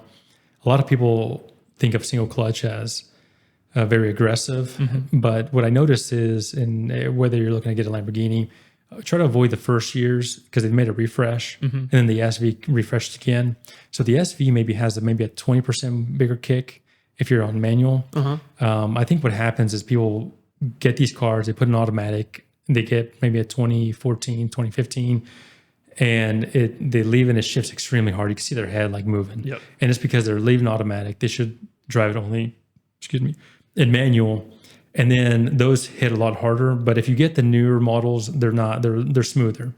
So are those technically E-gear transmissions? They're E-gear, but I think they're refined. So they're both single clutch. But the SV, I mean, it's very close, maybe 20% harder than my Huracans or STO. And what a lot of people don't realize about E-gears is that it's an automated manual. It's not an automatic. So it's a single clutch. It's no torque converter. So when it shifts, you have to take your foot off the gas, just like a manual. Yeah, if you do that, you get the little things after you get comfortable with it, you shift really well. I would never feel the shifts on the SV because I just got so comfortable with it. And a lot of that is throttle position and timing. Throttle timing. And then I think they did improve the SV to be a lot more than the Aventador. Okay. So that's maybe another reason why, but the shifts aren't as crazy hard. But that car was it was a statement. I mean, show up. It's not the fastest thing, but holy shit, that thing is a statement. It looks wild, man. It's crazy. The STO, it's a little bit more reserved. It's fast, it's quick, it's light. I enjoy the responsiveness of the DCT in those cars. I think it's fun. It's almost like playing Forza in real life. You know, you just hit the paddle and it gives you the gear, and it's like instant. Yeah, absolutely. And I think that's a lot of fun to just bang gears like that. Yeah, it's a great car. The Huracan is one of the best cars out there. Definitely. Those in the R8s. Yeah. So what do you have in your collection now? You have the STO. What other cars do you own? So when I had the SV and you're talking about mileage awareness, I was driving that thing everywhere. And then I was, Hell yeah. I love to hear that, man, because so many people are so scared of devaluing their car with mileage. Yeah. And I knew if I lose value, but I'm enjoying it, right? Yeah, absolutely. The biggest thing is we could all die tomorrow. I mean, something could happen to me tomorrow. And I didn't enjoy it. And I don't agree with that. There's some cars that I was looking at, they had 500 miles, whether 5-6-year-old cars. I'm like, why? It's barely broke in. Yeah, it's the car is better to be driven, regularly turned on. It's not every day, but on the weekends, getting out, using it. And so I had the SV, and then I was like, okay, I better become aware of, I'm driving this too much. It's not my truck. and so that's where I bought a C8 Corvette. Okay. And it was more impulsive. The Z06 was coming out. I wanted a Z06. And, hey, we got a line. It's the same thing with them too. Yep. But with the CA, they said, hey, we got a CA brand new 70th anniversary. Do you want it? I was like, sure. It was kind of impulsive. And I just showed up and bought it. And I'm like, why am I buying this? That's a cool car that you can put some miles on that you're not going to take an absolute bath in. Yeah. And so I bought the C8 Corvette to reduce the miles off the SV, and maybe I'll make a buck here and there. And then at that time, remember all those relationships from Ferrari, and the Ferrari connected me with Porsche. Yeah. I saw some Porsches and like, hey, there's a 1-year wait. There's all this other stuff. And for which car? The 911. I wanted the 911. Like a Turbo S or a GT3? At that time, I wanted a GT3 or a Turbo S. Okay. Or a turbo car. 992? 992, okay. The newest model. I wanted a brand new one, undriven one. Okay. And the 992 had just come out with the rear light a lot wider, and it just looked extremely aggressive. What is it? The swan neck wing? A swan neck wing, yeah. And of course I call and like, yeah, we're not going to get you one of those. And I understand they have people that bought maybe 12 Porsches. I know a couple people that are pretty loyal to the OKC Porsche store that had a hard time getting an allocation. Yeah. I think Sam was the first 992 RS. Yeah, that's the first one that showed up. Yeah. And so, rightfully, if they've bought a lot of cars from them, I may own some cars. Yeah, that makes sense. Mm-hmm. And when I talk to my Ferrari people, and these are conversations we talk regularly, and it's like I saw the 992, the GT3, and the Turbo S, and I said, hey, let me connect you. It was like even just a 911, and said, hey, what are you looking for? They called me, the GM. They interviewed me. They always talk to you and what do you do? What's going on? What kind of cars do you have? And I want the favorite car is the Shark Blue. I want a 911, whether it's a 911, 911 GTS, GT3, whatever it is. At that time, I was asking for a GT3. He's like, well, he called me like, man, I don't have the GT3, but I have GTS. Okay. And he's like, and then work with us and we'll get you later a GT3. These things are about a year out, but I can get you one today. So they're getting you like next model year allocation? Well, that's the thing. That's right. Everything's out about a year. Okay. He's like, they're all about a year, but I can get you one tomorrow. Okay. Brand new, Okay. undriven. These aren't for display. They're not for the public. With your connection, they said really good things about you. I can get you one tomorrow if you want it. And so instead of a year wait, just for a GT3? GTS. Oh, for the GTS. Yeah, Okay. yeah. GT3 was even tougher. GT3, I don't think they would have given me. Okay. So So I you're was bringing to saying them. all the 992s are a year out. All 992s. Okay. Okay. That makes sense. Yeah. So they're all out. That's awesome. So you got to skip a year wait. I got to skip a year wait from Nice. relationships. Yeah. Okay. So is that your daily right now? Well, I was driving I was still driving the truck, the Ford Raptor Okay. construction guy. Gen 3? Gen 3. Okay. Sick. Those Raptor. are amazing trucks. Yeah. 37 performance package, 37 inch Oh, wheels. cool. Yeah. So I was like, hey, give me the just give me the, I want all the options. Want the nice one. Yeah. And Not the Raptor R though. So yeah, it's coming. So Yeah? it's coming. So Of course it is. and so I got the SV. I got to be conscious on that car. I was like, I can't. I can't pull in somewhere. I have tons of people showing up. Sometimes I just want to go to the office. I don't want to take it to the office. Sometimes I have, I got to, I want to drive a sports car, but I don't want all the show sometimes with it. That car's kind of hard to take around. I mean, you have no visibility, Yeah, very little ground clearance. You got to be careful with I got to be careful with ground clearance, visibility, where I can go. I mean, it's a lot wider. Yeah. Vandalism. There's so many things. Yeah. And for day-to-day stuff, I know there's people that took pictures of me at Home Depot, Walmart. Oh, of course. there's- You can tagged in the OKC car spotting page like all the time. And so I was like, I need something a little bit more subtle, but still enjoy. So I got rid of the C8. And part of their thing was like, hey, we'll help you out, help us out. Give me the C8 and I'll give you the 911. At that time, it was a great deal because that's they were charging $35,000 to $40,000 over the 911s, and I got it at MSRP. Oh, perfect. Yeah, and so I was like, "Bud, give us your C8 at MSRP." So I ended up losing money on the C8. I lost maybe about $10,000 on that. But what time span? Like 6 months, a year?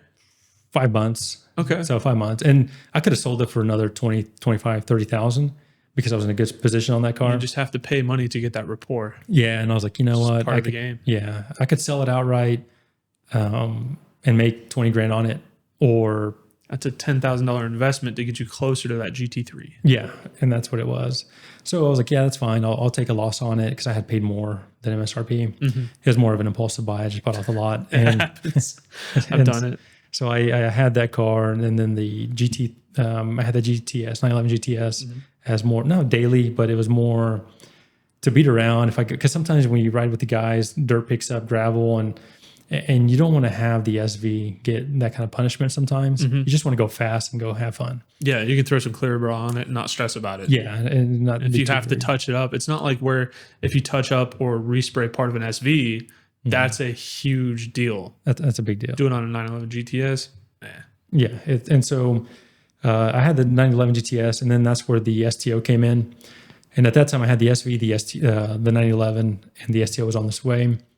Well, the STO is 0 miles, brand new. Oh, is it? Yeah, it was 0 miles. It was they got it in. It was on.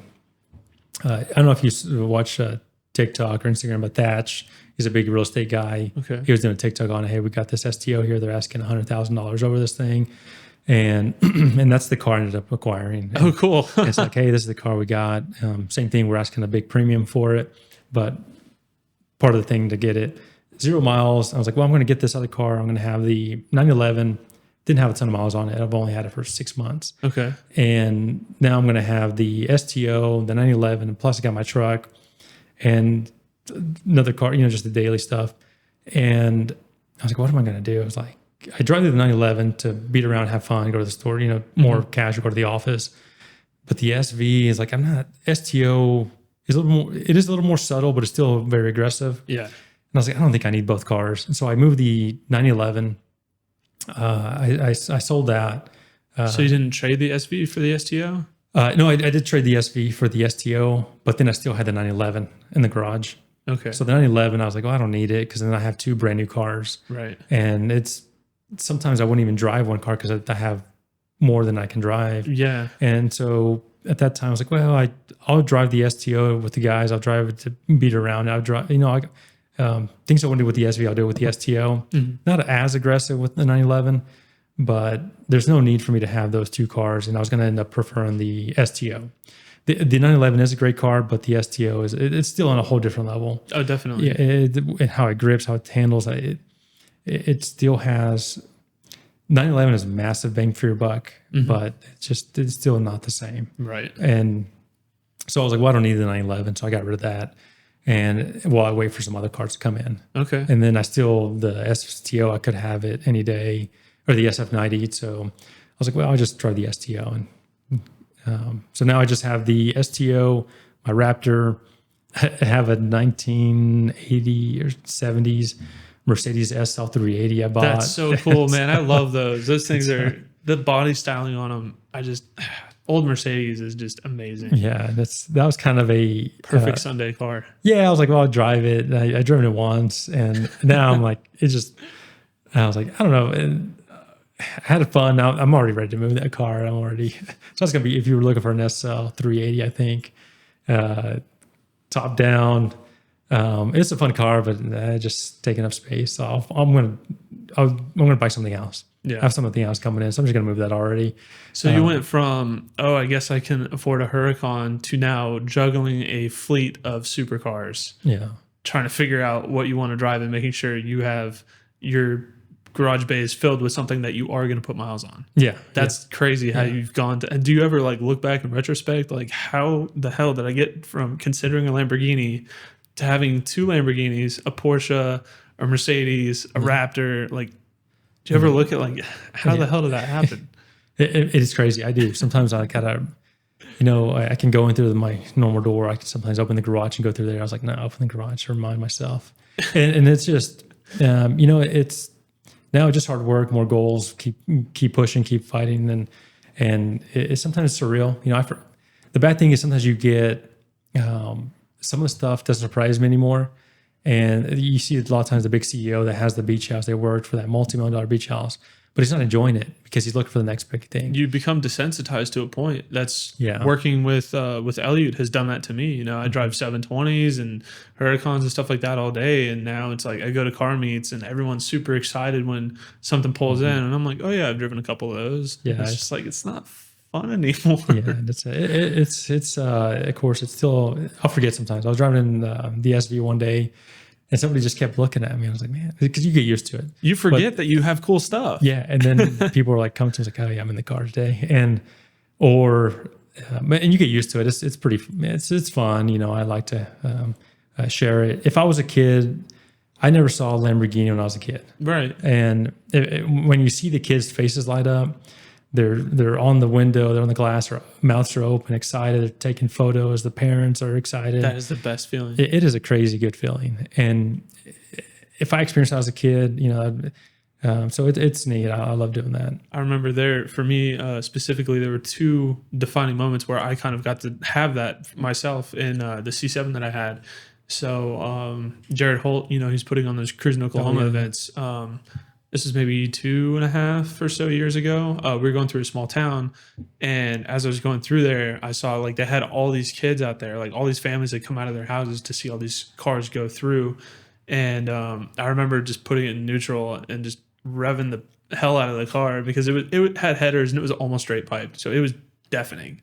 Yeah. And so I did that, and I hit the limiter a couple times, and these kids were like, oh my God, losing their minds. And it's just you can't help but smile when they get super excited about that. It's the greatest feeling seeing kids happy. It's just it's a reward.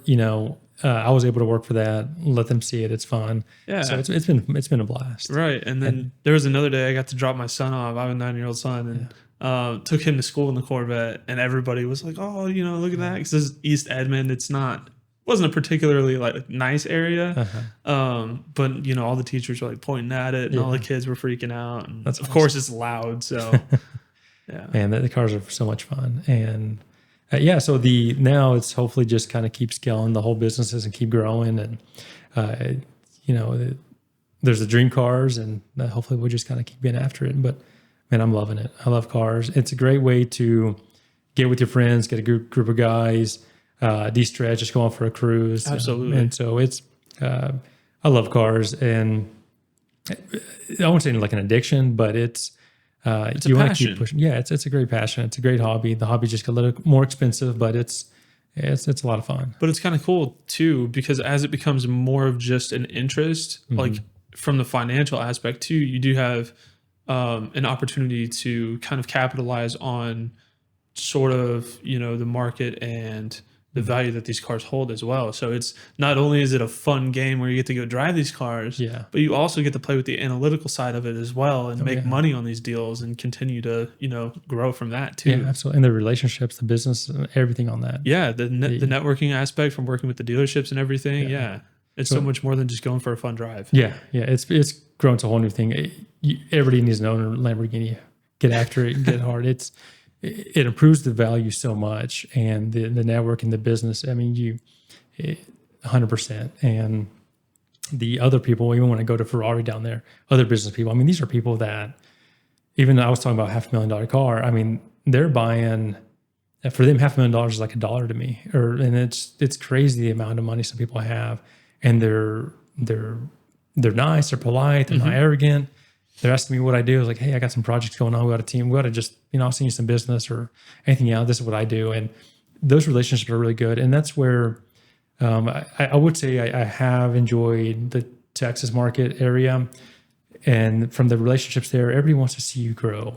I haven't seen that as much in Oklahoma. It seems like feels a little more competitive here. A little more competitive. Like, I want to have that nicer car. I want to have that. So that's one thing I don't like about that. There's a lot of one-upping, a lot of more one-upping, and I don't know. I mean, that's their thing. That's fine.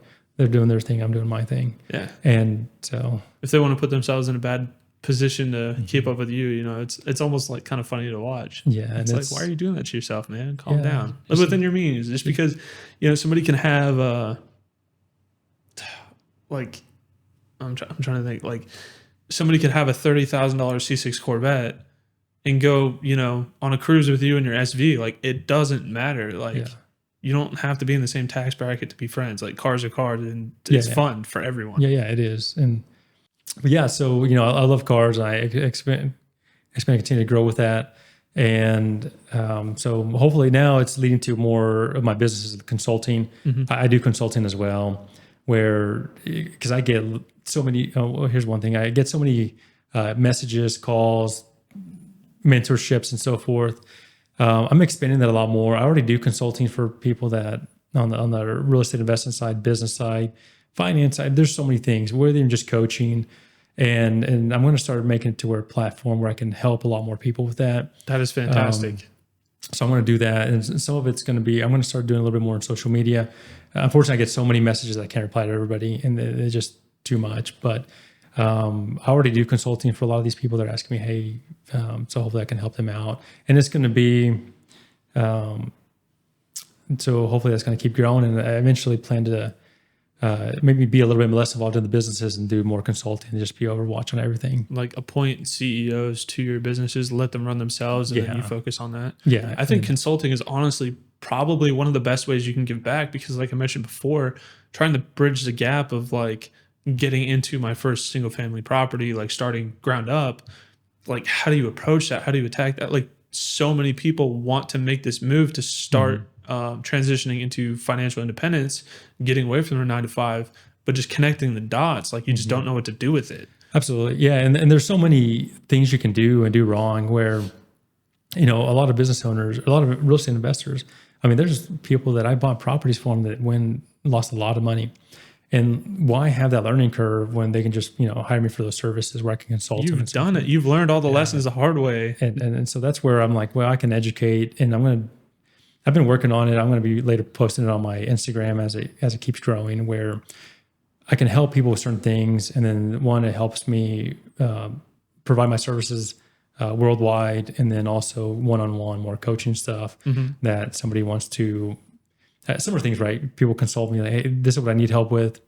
This is my consulting for this kind of stuff. Very similar. That way they can just connect with me a little bit easier. Right. Yeah. So I'm going to approach that later on, but also there's going to be things that are going to help people just benefit themselves, whether it's W-2 jobs, careers, resumes, growth, personal health. I mean, goals in life, they're finding their why. So many things that can be utilized, I can help with that. Hopefully it's coming along, and I just gotta, it's going to be coming along more. I'm really looking forward to seeing what kind of resources you can allocate for the community around you. I mean, like, so many communities need more people like you who have found their way and figured out kind of what to do to get where they want to be. Everybody grinds, but sometimes it doesn't always pan out. So I guess having the wisdom that you do is incredibly invaluable to people like me who are trying to figure it out. Yeah, absolutely. The goal is, as I keep growing, use some of that knowledge and help a lot of people out there, because there's so many men, and sometimes there's so much stressors in life, whether it's coaching and growth and so much business. I mean, I can help reduce some of that learning curve, and that's where I plan to grow as my business keep growing, to just kind of keep expanding my companies and help people out as well. Definitely. Yeah. So if there was advice to anybody in their early 20s currently doing a W-2, trying to grind, climb the ladder, figure out their why, you as living the life that you've led and kind of going up that path, what is probably the most important advice you could deliver to anybody trying to find their way through the path of success? Yeah. So the biggest thing is, most people fail in life not because they aim so high and miss. Most people fail in life because they hit every time. So they get complacent, they get comfortable. Shoot for those stars. Try to find a goal. You got to find your why. Why are you going to, like my dad, my parents coming over here sacrificing so much. That was one of my why. Family and everything else, my future growth, setting a whole new trajectory for my whole family. That's part of my why. And you got to find your why you're going to do something. It's not just for the fun cars. There's a book that's called Finding Your Why. That's definitely read that. The second thing is, if you're in your 20s, you have W-2, keep that W-2. You want to have multiple revenues of business. Don't be stressed out. You can stay at your W-2 job, start a hustle today. It can be anything. I started a lot of small businesses that made me extra money. Some of them took off extremely well. Some of them I eventually didn't have the time for them, so I got them out of the picture, but they still made money. And so if you're young, get after it, work hard. Nobody's going to hand anything to you. Nobody owes you anything. Nobody's going to wake you up. Nobody's going to tell you to come up and get after it. You have to depend on yourself. It's how you live your life is a reflection of how you live your life let me restate that. So how I live my life is a reflection of all the stuff I've done. And it's not people just give me all this stuff or the opportunity. I mean, there have been connections and so forth, but you really have to find kind of what goals you want to make in life, and it's not just going to be about money. You got to help people out too. Everything that I've done is all about helping other people, and it just led me to more growth. But if you're in your 20s, work hard at your W-2. If you're already going to work, and I tell this to my employees all the time, I'm paying you to be here 9 to 5. You guys also get commission. Why not work a little harder, make a little bit more outbound calls, talk to more people, follow up with your leads last week, last month, previous months? That's bringing you more income. You're already working here. Why not bring more revenue? I did the same thing at the bank. I was already there. I brought more income from all of these clients. Make those hours count. If there's commission, make those hours count. We get lost in video games. We get lost in movies. We get lost in so many things. Focus on what you need to.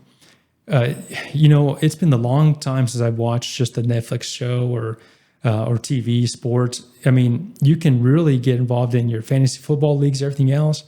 That's not going to do anything but just waste your time.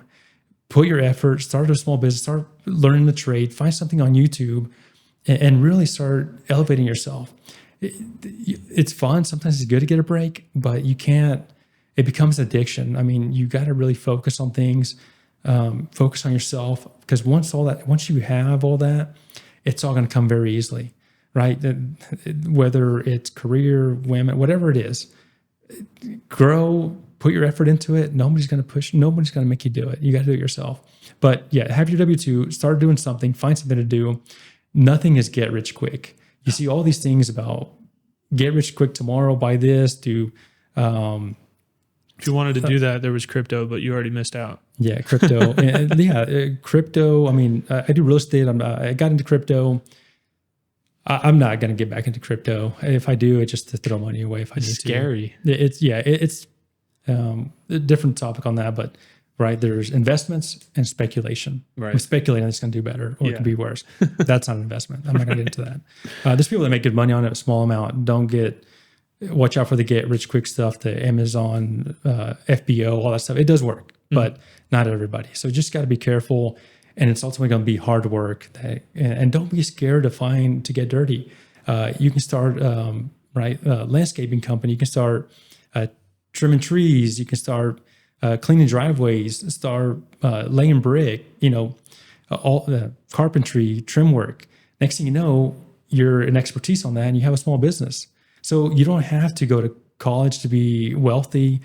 You can be an electrician, manage it correctly, and now you have this multiple people making the money for you. So the idea is go to school, make big money. You don't have to. Find something you want to do, get good at it, become better at somebody else, and bring all that revenue in. And next thing you know is you have a really good business, good revenues coming in. And then expand, of course. The more knowledge you have, stop wasting time on those video games. Stop wasting time on the show. Stop, have your nice hobbies, but stop diving into your escapes. Get out there and go build something. Yeah. Nobody's going to give that to you. Nobody will.